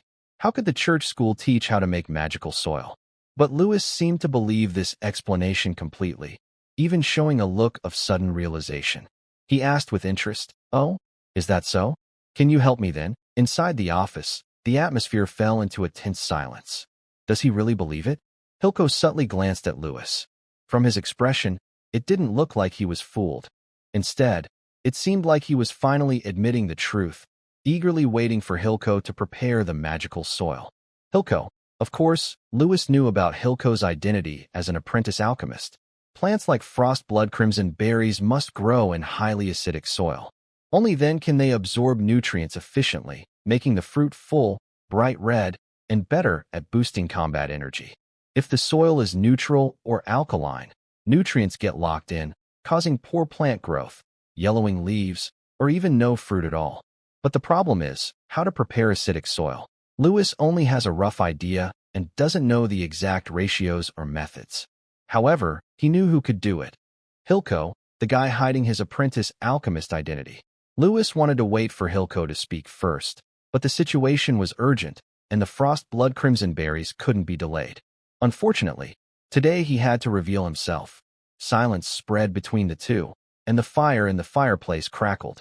Hilko looked down at his ledger on the table, thinking about the pros and cons. Finally, he sighed slowly, as if he had accepted his fate. All right, but I have one condition. Let me take a day off each week. This time, Lewis was silent. For the currently short-staffed Red Tide clan, it did feel like a waste of talent. He hadn't taken a day off in a month. But on the other hand, if Hilco continued working at this pace, he might collapse someday. Lewis sighed. Fine, deal. Then Hilco handed Lewis a list of materials needed for magic soil. Most of the materials could be bought at the Frost Spear City Market. But one name caught Lewis's eye for a moment. You really are brave to bring that up. Lewis chuckled and looked up at Hilco. I just listed the standard recipe. Hilco shrugged. Of course, you can use substitutes, but the effect might. No magic marrow. Then the magic soil's effect will be greatly reduced, Lewis said directly. Hilco spread his hands and said nothing. Lewis rubbed his forehead. Magic marrow was indeed a bit expensive. The Red Tide clan did have some, located in the northwest mining area. But mining there was a little tricky. Technically, it was not too difficult. Using rough methods, even just hitting the veins with iron picks, they could extract some for making magic soil. But the real problem wasn't here. According to intelligence reports, a few frost giants had been wandering near the mines since early spring. Frost giants were among the most troublesome monsters in the northern lands. They usually lived in extremely cold places, were huge and incredibly strong, with skin as hard as ice, making it difficult for ordinary weapons to harm them effectively. What's more, they could control cold air, creating freezing storms over the battlefield, slowing down enemies or freezing them to death. Lewis hadn't rushed to deal with this issue before, partly because the Red Tide clan was still developing, focusing on farming and production, and had no time to worry about the mines. On the other hand, the mining area was far from the residents, so the giants did not pose a real threat to the territory. At that time, there was little knowledge about the frost giants, and rushing to attack was very risky. Therefore, he only sent a few knights to secretly observe and gather more information. But now the situation has changed. In recent months, the intelligence system has provided some information about the weaknesses of the frost giants. The territory's development has also stabilized, and it is time to take action to eliminate this hidden danger. Since mining the magic marrow is necessary, it is also a good opportunity to clear out the mining area and fully control these resources for the Crimson Tide territory. Lewis thought for a moment and immediately began to act. He first summoned 2 knights and handed them Hilco's list. Go to Frost Spear City to buy alchemy materials according to this list. The sooner, the better. Yes. The knights took the list and hurried away. Then he called the knight Captain Lambert and said, Lambert, gather all the knights and prepare for battle. Lambert was slightly surprised but asked no questions. He responded in a serious tone, Understood, my lord. The target is the Northwest Mountains to defeat the frost giants, Lewis said firmly. Make sure everyone is assembled properly. Yes, Lambert replied decisively, then stood up and left quickly. Soon, the Knights of the Crimson Tide had gathered swiftly. Their horses neighed loudly as they headed toward the mining area in the northwest of the territory. Lewis stood on a hidden rocky outcrop, overlooking an open area in the valley below. For frost giants were throwing huge stones, then using massive ice stone clubs to send the stones flying, having fun. Are they playing baseball? Lewis muttered, but he remained alert. These enormous creatures were about 5 meters tall, covered in natural armor made of ice crystals and rock fragments. Just looking at their muscular, rugged bodies was enough to remind one of terrifying brute strength. Their ice stone clubs, about 6 meters long, could leave deep cracks in the ground when swung. Even more frightening was the pale blue cold mist surrounding the frost giants, which was their extreme cold domain. If an ordinary person got too close, their blood circulation would slow down, or they might even freeze into ice sculptures. Fortunately, there are only 4 of them. If there had been 40, Lewis would have had to carry the Red Tide leader and run away overnight. Are we nervous? Not really. He already knew the weaknesses of the frost giants and had set traps in advance. Plus, this time he brought most of the knights from the Red Tide leader and over 100 soldiers. 53 knights against 4 frost giants. It's an advantage for us. Is everyone ready? Lewis asked quietly. Yes, sir. Everyone is in position, the commander replied.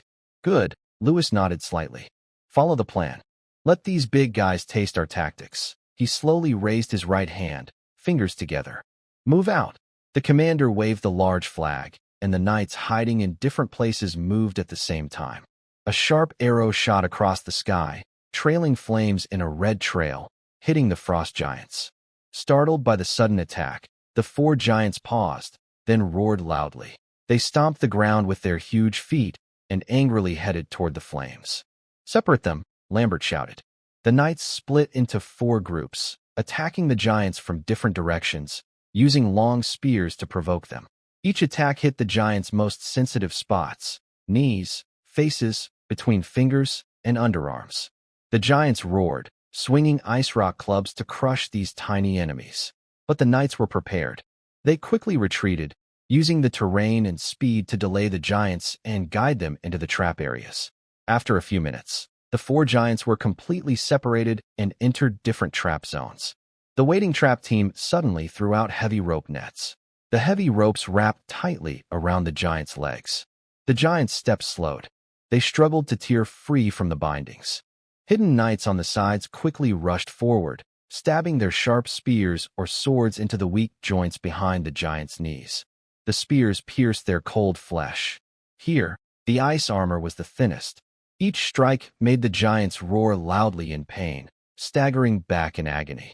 "Retreat, change positions." The warriors quickly dispersed in different directions, avoiding giving the giants a chance to fight back. The giant let out a painful roar and knelt down, its struggling movements slowing suddenly. Meanwhile, hidden soldiers threw torches fiercely, flames licking the giant's tough ice armor. Soon, the cold aura began to weaken, and the surface of the ice armor started cracking from the heat. Archers took the chance to shoot flaming arrows, which cut through the night sky and aimed at the giant's face. Several arrows hit its eyes and cheeks accurately, and the flames scorched its flesh. Roar, the giant painfully covered its face and struggled violently. "Knights, get ready. Target the heart and throat." The knights activated their fighting spirit, which burned bright red on their swords and spears. They spurred their horses forward, like sharp red blades, aiming to strike the giant's heart and throat. Blood splattered as the first giant let out a final scream and collapsed with a loud crash. Of course, not all groups had such luck. Suddenly, a deafening roar came from a trap area. Roar, it was an especially furious frost giant, breaking free from the rope net. Its thick legs stomped with force, causing the trap-filled ground to crack and stones to fly. "Oh no, this trap can't hold it at all." The leading knight's face changed. Just as he was about to order his team to surround it again, the giant was already furious. It suddenly spread its arms wide and roared at the sky, its icy aura rising sharply. A violent frost storm swept out in all directions. The storm carried countless sharp ice blades, covering the entire area instantly. The cold wind tore through the land, knocking the knights over unexpectedly. Two novice knights were caught in the storm, their armor quickly covered with thick ice, freezing them stiff. Then, the storm suddenly pulled them away, throwing them forcefully against the rocks, rendering them unable to fight. Another knight, caught off guard, was struck by the giant's massive club. He was flung dozens of meters away like a broken kite, crashing heavily to the ground and spitting blood. The scene fell into chaos.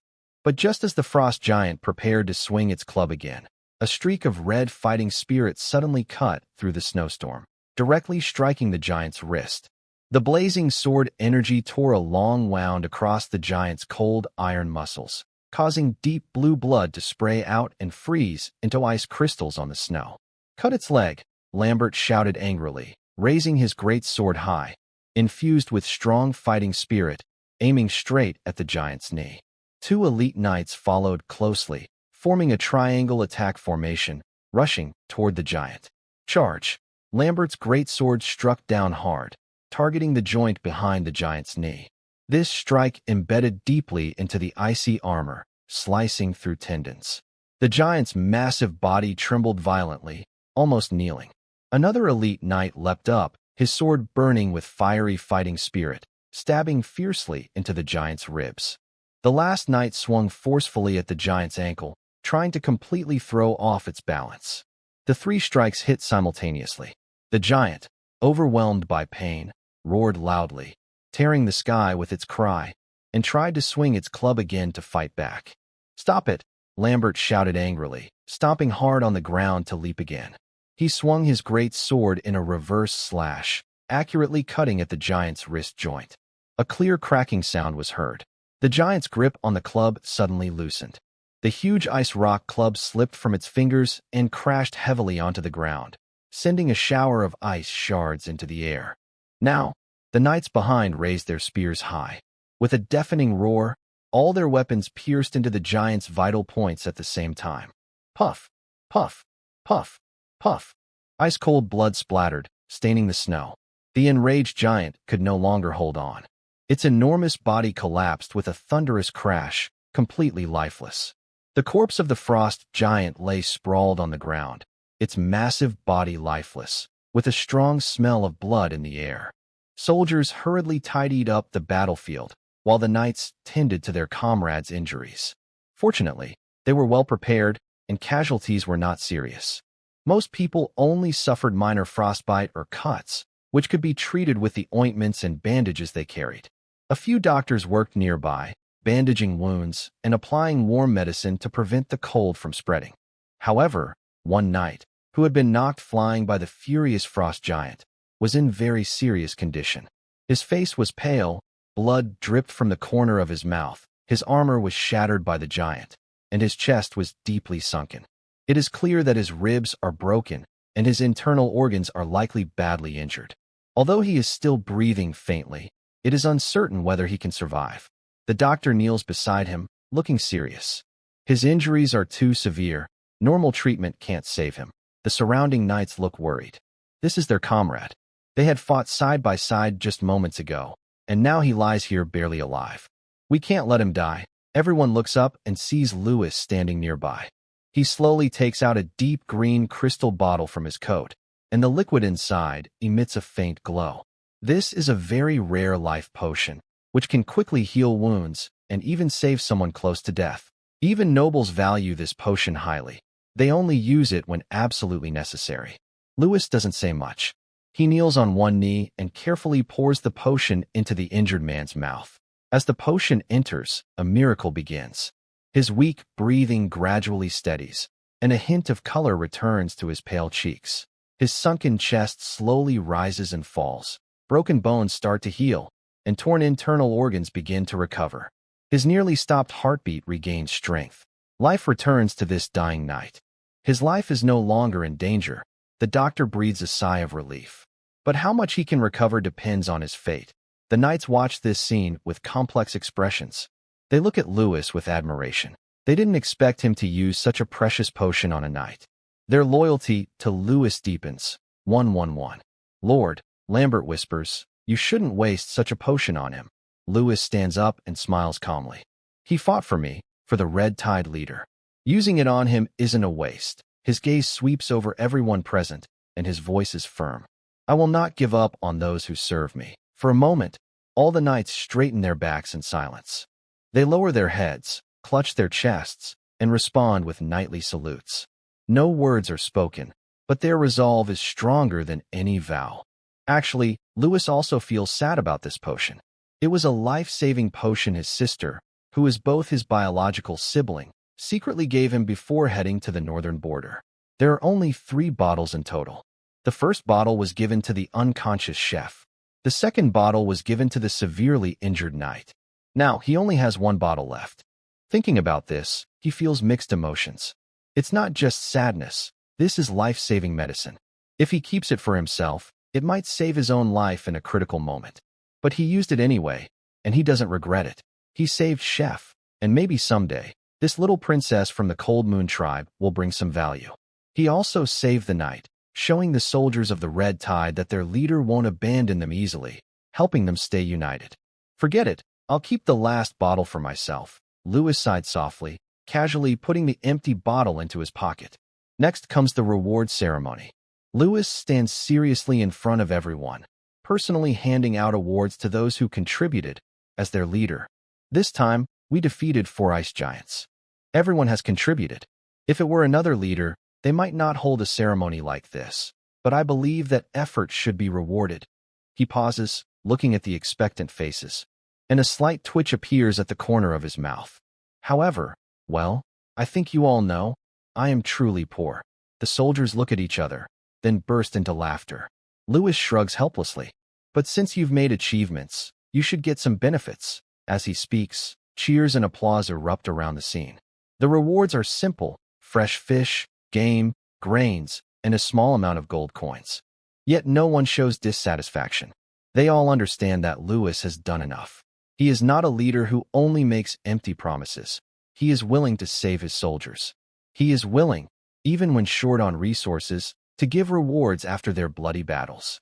Moreover, most leaders would not give any rewards after fighting against monsters or enemies, just a simple return home as a reward. But Lewis is different. Their leader personally recognizes their efforts and promises to give more rewards in the future. That is what they value most. Serving under the leader is our honor. May the dragon ancestor bless the Red Tide territory. All the soldiers and knights accepted the reward without complaints, even feeling grateful. They happily took the modest reward, their faces showing satisfied smiles. As for what to do with the giant corpses, that was a problem. The northern border lacked food, and every piece of meat was very precious.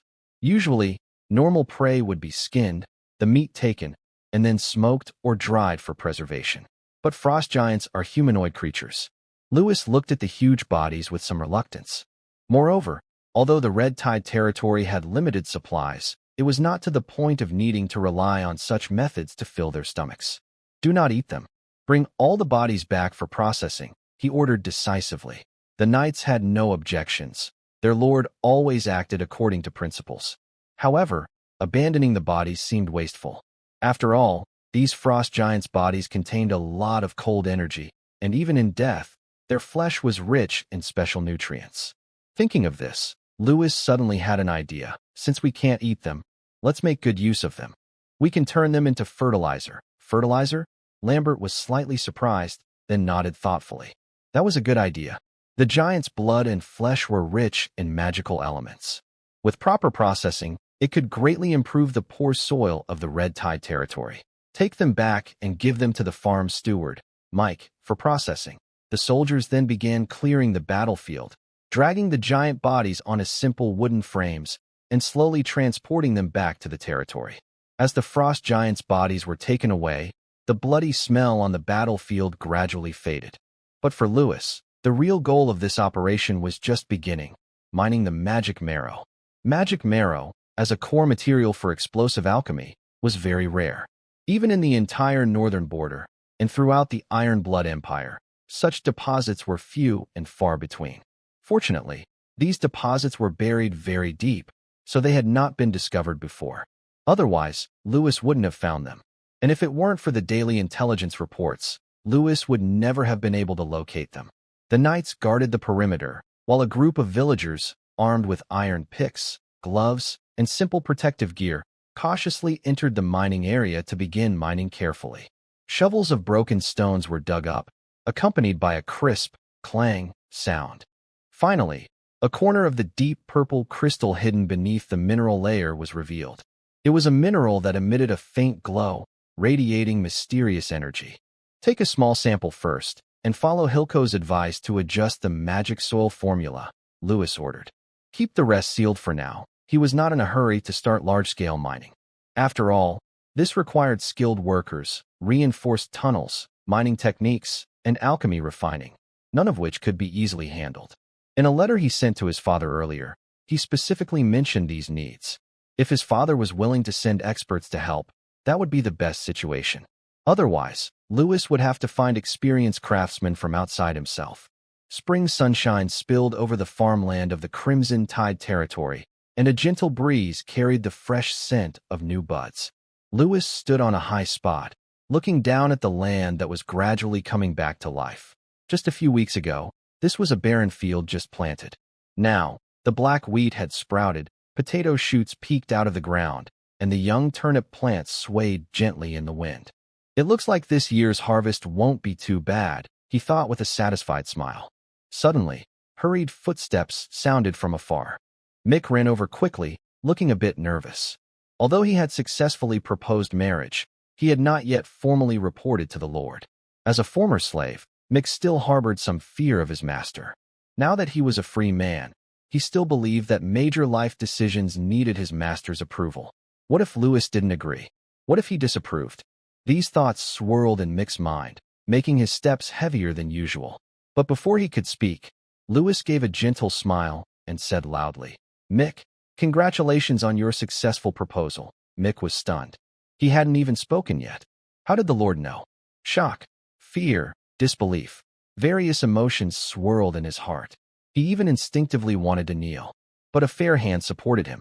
Lewis frowned slightly and said firmly, "Mick, you are now the chief of agriculture. Don't kneel so easily anymore." Mike suddenly came back to himself, his eyes slightly reddened. His lips moved as if he wanted to say something, but he was interrupted by a gift Lewis handed him. It was 2 smoked fish, tied together with a thin string, even with a crooked bow. Mike froze in surprise. "This is a gift," Lewis said calmly. "Although I am a bit short on money lately, I think I should give you something to celebrate." Mike tightly held the gift, his lips trembling. Finally, he couldn't hold back and tears fell down his face. He never thought he would receive such a blessing from the Lord. He had thought he needed to carefully ask for the Lord's approval, maybe face criticism, or be asked to pay a price. "Don't cry," Lewis patted Mike on the shoulder. "Isn't this a good thing?" Mike sniffed and nodded hard, trying to calm himself. "All right, calm down.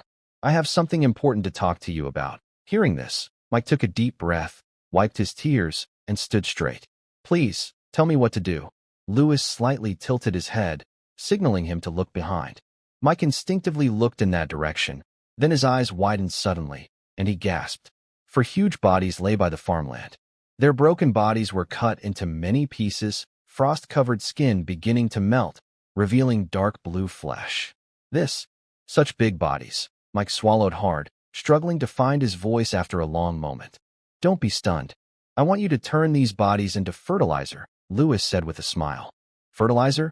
Mike almost bit his tongue in shock. He had never heard of using frost giant corpses as fertilizer before. Lewis's tone was matter of fact. "Frost giants' muscles are rich in minerals. Use them well. Maybe it will bring great benefits to the crops." Mike's mouth twitched, but his mind was already racing, thinking about how to handle these 4 fertilizer piles. But just as his shock was not fully gone, Lewis's next words made his nerves tighten again. "And this?" Lewis took out a small cloth bag from his pocket and handed it to Mike with seriousness. The bag contained half of the frostblood crimson berry seeds. Because they were so precious, Lewis didn't dare to take any risks and decided to test grow only a small part first. He gave the seeds to Mick because the intelligence system had once said that Mick had an amazing talent for planting. Lewis believed that if he shared the planting method with Mick, Mick could grow them much better than he could. Mick quickly reached out and carefully opened the bag. The seeds looked like ordinary fruit seeds. "These are," he stammered, "frostblood crimson berry seeds," Lewis said without much explanation. "They are very valuable. Each seed is worth hundreds of gold coins." Mick's eyes widened suddenly, and his breathing became quick. One seed could buy hundreds of slaves like him. "You're going to give me these to handle?" Mick's hands trembled a little, worried he might accidentally ruin these precious seeds. Lewis nodded and said, "These seeds are very rare. They need careful care to grow. If you have any problems, just come to me. I've already asked someone to find the right magic soil formula, but it will take some time. For now, your task is to bury these seeds in the ice and activate their vitality." Yes. Mick hurriedly took the seeds with care. "I will take good care of them and make sure they aren't damaged in any way." At that moment, a guard hurried over and said to Lewis, "Sir, the girl we rescued earlier has woken up." Her consciousness drifted between chaos and reality, like sinking into the deep sea and being slowly pulled back to the surface. Schiff slowly opened her eyes. Her blurry vision gradually became clear. What she saw was an unfamiliar wooden ceiling, with a faint smell of smoke and fire in the air. Her body was wrapped in warm bedding, and she could clearly feel the comfortable warmth on her skin. Instinctively, she looked around quickly. It was a wooden cabin, with simple but tidy walls and beams, a few plain wooden tables and chairs, and a fireplace burning with a warm glow. Fortunately, there were no chains or obvious weapons, so she wasn't imprisoned. Schiff tried to turn over, but she felt her body was completely unresponsive. so weak that even moving slightly was extremely difficult. Oh no, her body wouldn't move at all. Her heart sank at this realization. Then, painful memories flooded her mind like a tide. The fall of the Cold Moon tribe. Brothers, sisters, and parents all died tragically because of betrayal. The eldest brother sacrificed himself to protect her and escape, dying alongside the enemies. She closed her eyes, overwhelmed with sadness. It felt as if a heavy stone was pressing on her chest, making it hard to breathe. At least I am still alive, and I have a chance to get revenge. She clenched her teeth, fought back tears, and tried to calm her emotions. Just then, the wooden door creaked open. Sif suddenly opened her eyes, alert and watching the door carefully. She thought she would see unfamiliar soldiers, nobles, or the ruthless killers of her people. But instead, a thin, middle-aged woman entered. She looked to be in her 40s, with wrinkles on her face. She wore simple cotton clothes and carried a tray with a bowl of porridge and a cup of warm water. The steam carried a faint smell of food. Seeing Sif awake, the woman's eyes lit up with surprise. "Oh, you've finally woken up. You're very lucky." The woman gently lifted Sif's upper body and let her lean on a soft pillow. Then she took a cup of warm water and slowly brought it to her lips, speaking softly. "Drink some water first to soothe your throat. You've been asleep for several days." After a moment of hesitation, Sif finally slightly opened her mouth, allowing the woman to bring the cup closer. The warm water flowed into her mouth, easing the burning sensation in her throat. Sif couldn't help but swallow gently, and her mind gradually cleared as the water refreshed her. "Take it slow, don't rush," the woman said with a gentle tone, showing some concern. "Poor child, you must have suffered a lot." Sif's eyelashes fluttered slightly, and a dark emotion flickered in her eyes, but she didn't speak. "If it weren't for the Lord sending someone to save you, you might have been taken by wild animals." The woman patted her back and started to chatter on her own. Hearing this, Sif lowered her gaze slightly, her fingertips tightening quietly. The noble from the south? A warning rose in her heart, but her face remained silent. The woman didn't notice her change in mood and continued talking happily. "Don't be afraid. Our Lord is young, but he's a remarkable person. He's kind-hearted and can't stand to see anyone suffer. You don't know, do you? He even saves injured slaves. We refugees have received a lot of help from him." She spoke casually, but Sif felt more and more uneasy inside. She was actually taken in by a noble from the southern barbarians. Since she was young, she had heard countless stories about the empire. They are cunning invaders, cold and ruthless, using lies to deceive the weak and mercilessly swallowing everything.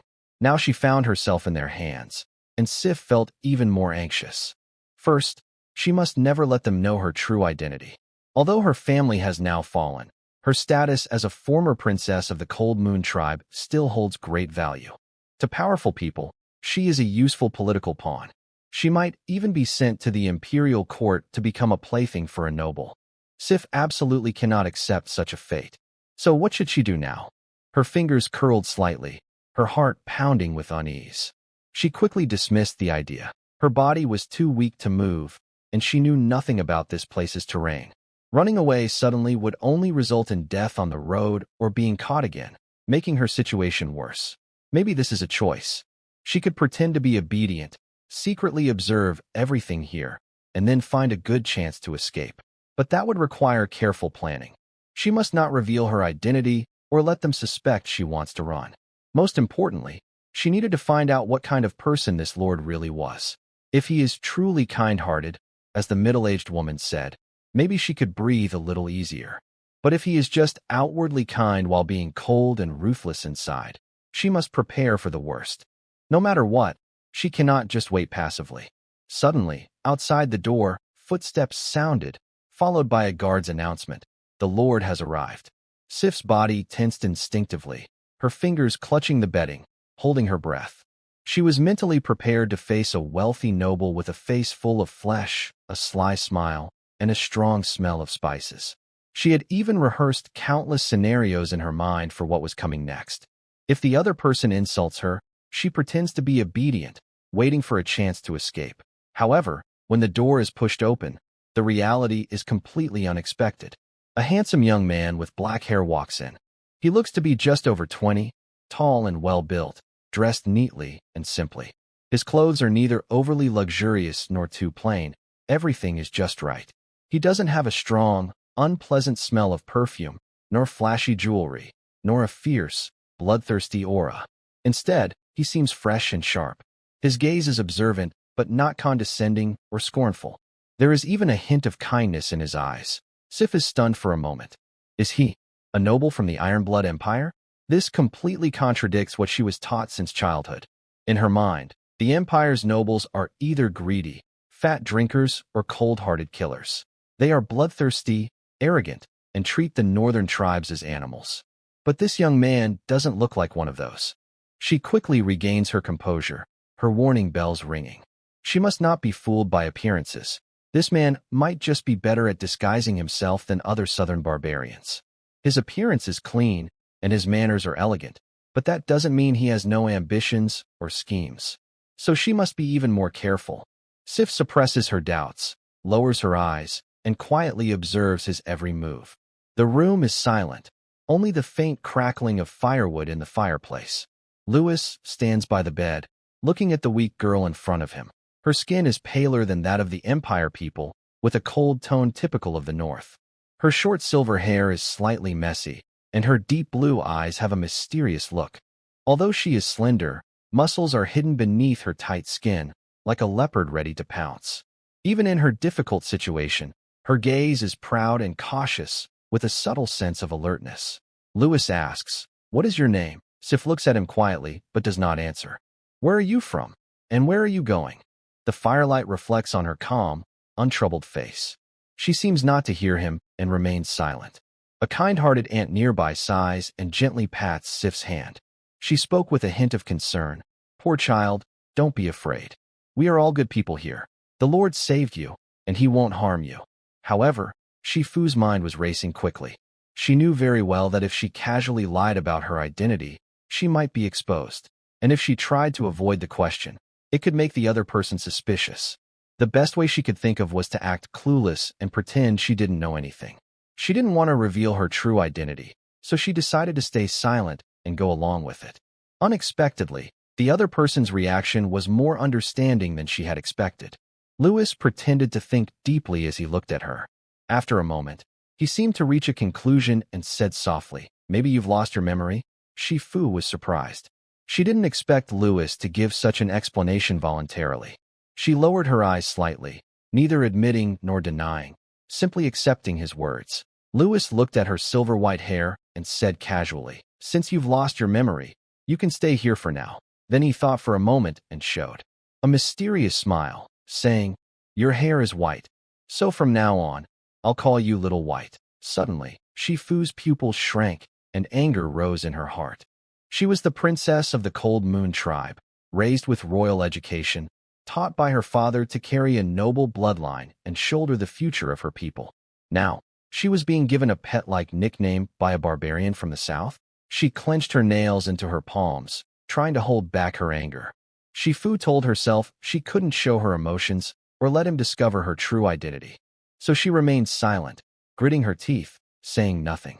But in her heart, she silently remembered this insult from the barbarian.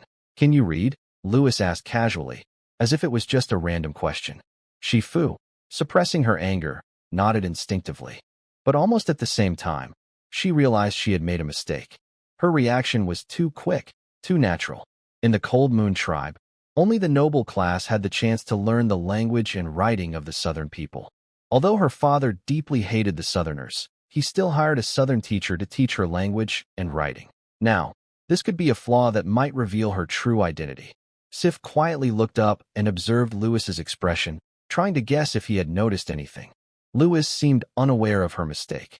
He nodded thoughtfully and said, "Then you can be my secretary from now on." Sif was momentarily confused because she had never heard that word before.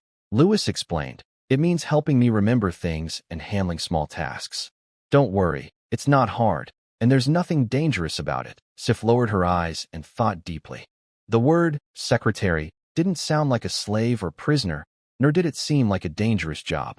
Compared to being imprisoned, tortured, or even executed, this arrangement was much better. And she didn't seem to have a better choice either. So, Sif gently nodded, accepting this plan. This wasn't giving up, but enduring silently, she told herself. Seeing her response, Lewis's lips curved into a slight smile. Then he stood up and said, "You just woke up. Rest well first, and when you're better, we can talk." He didn't say more and walked toward the door. Sif watched Lewis's back, her fingertips tightening slightly on the bedding, her eyes complex. The man didn't show obvious malice, but he wasn't truly kind either. What was he really thinking? She couldn't tell right now and didn't dare to jump to conclusions. But one thing was clear: no matter what, her main goal wouldn't change. Survive and seek revenge. Meanwhile, Lewis left the room with a faint smile, seeming in a good mood. Letting Sif be his secretary was indeed a good idea. Lewis didn't mind hiding her identity. He had already gathered some information about her through his intelligence system. Who she was didn't matter. What mattered was that she was nothing right now. Even if later he could use her identity, he wouldn't need her permission. For now, as long as Sif was within his territory and under his control, that was enough. Lewis even found her deliberate secrecy a little cute. Like a stray dog rescued from the streets, too afraid to bark, eyes alert at all times, tail slightly tucked. He was reluctant to get close and afraid to act rashly, worried that he might be caught and eaten. As for her being able to write, that was a happy surprise. This way, Hilco's work pressure could be greatly reduced, and he finally wouldn't have to complain every day about being overwhelmed with paperwork. Plus, having a beautiful girl with white hair nearby would definitely improve his mood, right? He happily stepped forward and turned to the craftsman's workshop to discuss building a castle with Mike. The construction of the Red Tide territory was in full swing. Thanks to the easy-to-build semi-underground collective dwellings and the hard-working slaves, rows of neat houses were rising from the ground. The semi-underground collective housing was taking shape. It could be called a miracle in the history of northern construction. Now, knights had their own private rooms, soldiers shared 2 per room, free citizens 3 per room, and slaves 6 per room. Even households could apply for independent residences. Such living arrangements were a huge blessing in the barren northern lands. At least when winter came, no one would be homeless or freeze to death in the snow. This was almost unimaginable in other territories, but under Lewis's governance, it had become a reality. However, just settling the people was not enough. Now that the foundation of the Red Tide territory was gradually solidifying, it was time to allocate half of the craftsmen and laborers to start building a proper lord's castle. The workshop was filled with the smell of sweat, and the sound of hammering echoed through the air. Various craftsmen worked diligently and in an organized manner at their stations. Even apprentices were busy with their tasks. The entire workshop operated like a precise machine, with each part working closely together. The early signs of industry in the Red Tide territory were quietly taking shape. Lewis looked at everything and nodded with satisfaction. His goal this time was clear. He headed straight to the back of the workshop and found the leader of the craftsmen, Mike. Mike was holding a hammer, pretending to be busy, hiding the fact that he had just been slacking off. When Lewis approached, he put down his tools and looked excited. "My lord, why are you here?" "It's time to build a castle," Lewis said directly, without any unnecessary words. "Build a castle?" Mike was instantly excited. He had been waiting for this day for a long time. "Lord, give me 50 years. I will build the largest and most magnificent fortress in the northern border for you." 50 years? I'm already 70. You probably won't live that long, Lewis said with a sigh. He suspected Mike was an enthusiast of grand sights. Mike laughed loudly. "My apprentice will build it after I die, and my grandson will build it after him." Lewis slightly twitched his mouth and couldn't help but comment. "Are you like the foolish old man? Your descendants are endless." Mike scratched his head. "Who is the foolish old man?" Lewis helplessly waved his hand. "It doesn't matter. Be realistic. We don't have much time. The castle must be built quickly. It needs to be fast, functional, and most importantly, defensive." He then took out a detailed castle design drawing from his pocket and handed it to Mike. The blueprint marked the functions of each part of the castle very clearly.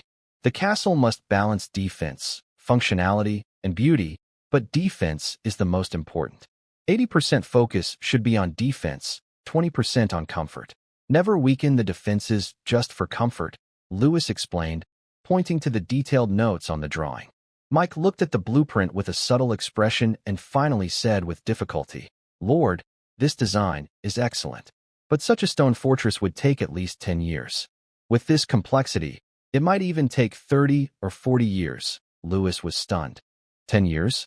30 or 40 years. He had thought he had considered efficiency very thoroughly, but now he realized his plan was unrealistic. He initially planned to build a strong enough fortress as quickly as possible, but it turned out even 30 or 40 years wouldn't be enough. Mike looked at him, smiling awkwardly. Honestly, with our current technology and workforce, it would take time to reach this level. Lewis furrowed his brow, deep in thought.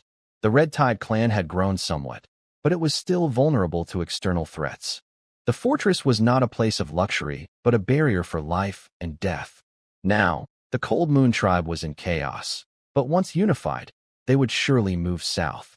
Moreover, the northern border was not the only danger. There were the ice glacier orcs further north, the former snow country rebels, and other crises. These threats were like a speeding dump truck heading straight toward the Red Tide clan. Lewis no longer has 10 or 30 years to wait. He also cannot wait until old age to move into his dream castle. He changes his mind and asks, "Is there a faster alternative?" Mike pauses, hesitates, and says, "Well, He looks at the hammer in his hand and then at the busy craftsmen around him, trying to find a good solution, but in the end, he can only shake his head helplessly. "I haven't gone to school, so I don't have any creative ideas," Mike says with a sad smile. Lewis sighs helplessly and waves his hand. "Forget it. I'll think of a way myself." After saying that, Lewis closes his eyes and begins to recall the classic building shapes he saw in his past life. The high walls of the castle, the sturdy watchtowers, the heavy fortresses. Each building loops in his mind, but all of them would take a lot of time and resources to build. "Not good enough, not fast enough," he murmurs softly. Suddenly, a bright idea flashes in Lewis's mind, like a lightning bolt breaking through the dark silence. "Earth buildings," he exclaims. He remembers the type of building from his hometown in his previous life. It was a unique dwelling built by the Hakka people to escape war, with walls on all sides, strong and durable, and able to hold hundreds of people. It was called the Eastern Ancient Castle. Most importantly, earth buildings could be built quickly. "Yes, that's exactly what I need." He quickly picks up a pen and starts to modify the drawing, changing the complex castle design into a large round barrel shape. Mike stands nearby, frowning. "This looks plain, and it's not very beautiful." Lewis rolls his eyes. "Beauty? What's the use of beauty? Practicality is the most important. It can block enemies and hold everyone inside. That's what matters." He taps the pen on the drawing and explains, "Look, this round shape can evenly distribute external pressure and has strong defense. Plus, using earth as a building material is cheap and quick. No need to spend too much time or resources." Mike, feeling helpless, touches his head and begins to carefully observe Lewis's castle design. But he quickly realizes that Lewis's idea makes a lot of sense. Although this earthen building looks simple and rough, it is undoubtedly a practical and efficient choice. Lewis stood in the center of the craftsman's workshop, waving his blueprint and explaining his building plan to the craftsman. First, site selection is very important. He pointed to a marked spot on the blueprint. The castle should be near the hot spring area, but not too hot. The geothermal energy from the hot spring can provide natural heating for the building. We can also channel hot spring water under the floor in winter, so the floor will stay warm. It's like a natural heated floor. This way, we won't have to worry about the cold in winter." The craftsman looked surprised, never expecting such an idea. Seeing their reactions, Lewis smiled proudly and continued. "Next, the defensive outer wall. We will use a 1-meter thick stone wall in a circular shape, combined with hot spring clay, to form a strong central wall that offers good protection. Inside, there will be wooden houses with large logs as pillars, reinforced with beams, divided into multiple living areas. The first floor will be used for storage, and the second, third, and fourth floors for living. Wooden stairs made from shaved tree trunks will be simple and practical." He drew a simple internal structure on the blueprint. Lewis then explained his ideas further. For defense, the main gate will be covered with thick iron sheets, which can prevent both chopping attacks and fire. The top of the stone wall will have arrow slits, allowing archers inside to defend at any time. Hidden in the roof will be a boiling oil outlet. When enemies climb close, hot oil can be poured down to scald them.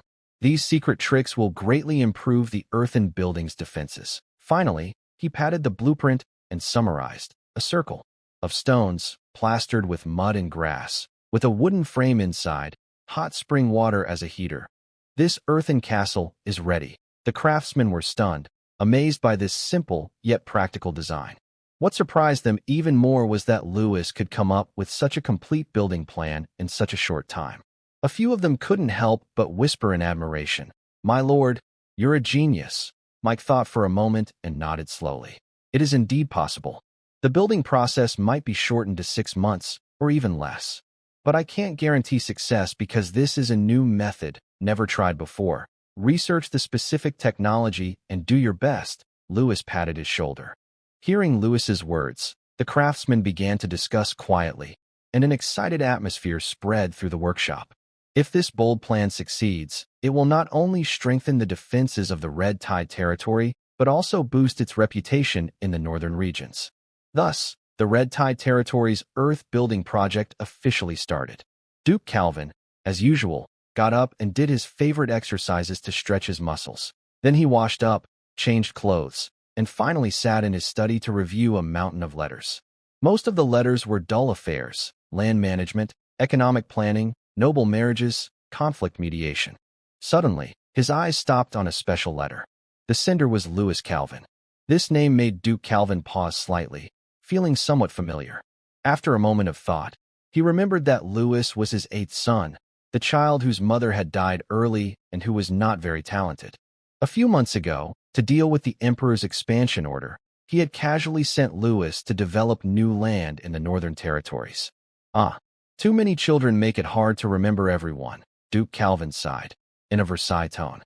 Now he had 10 daughters, 12 sons, and 2 pregnant concubines.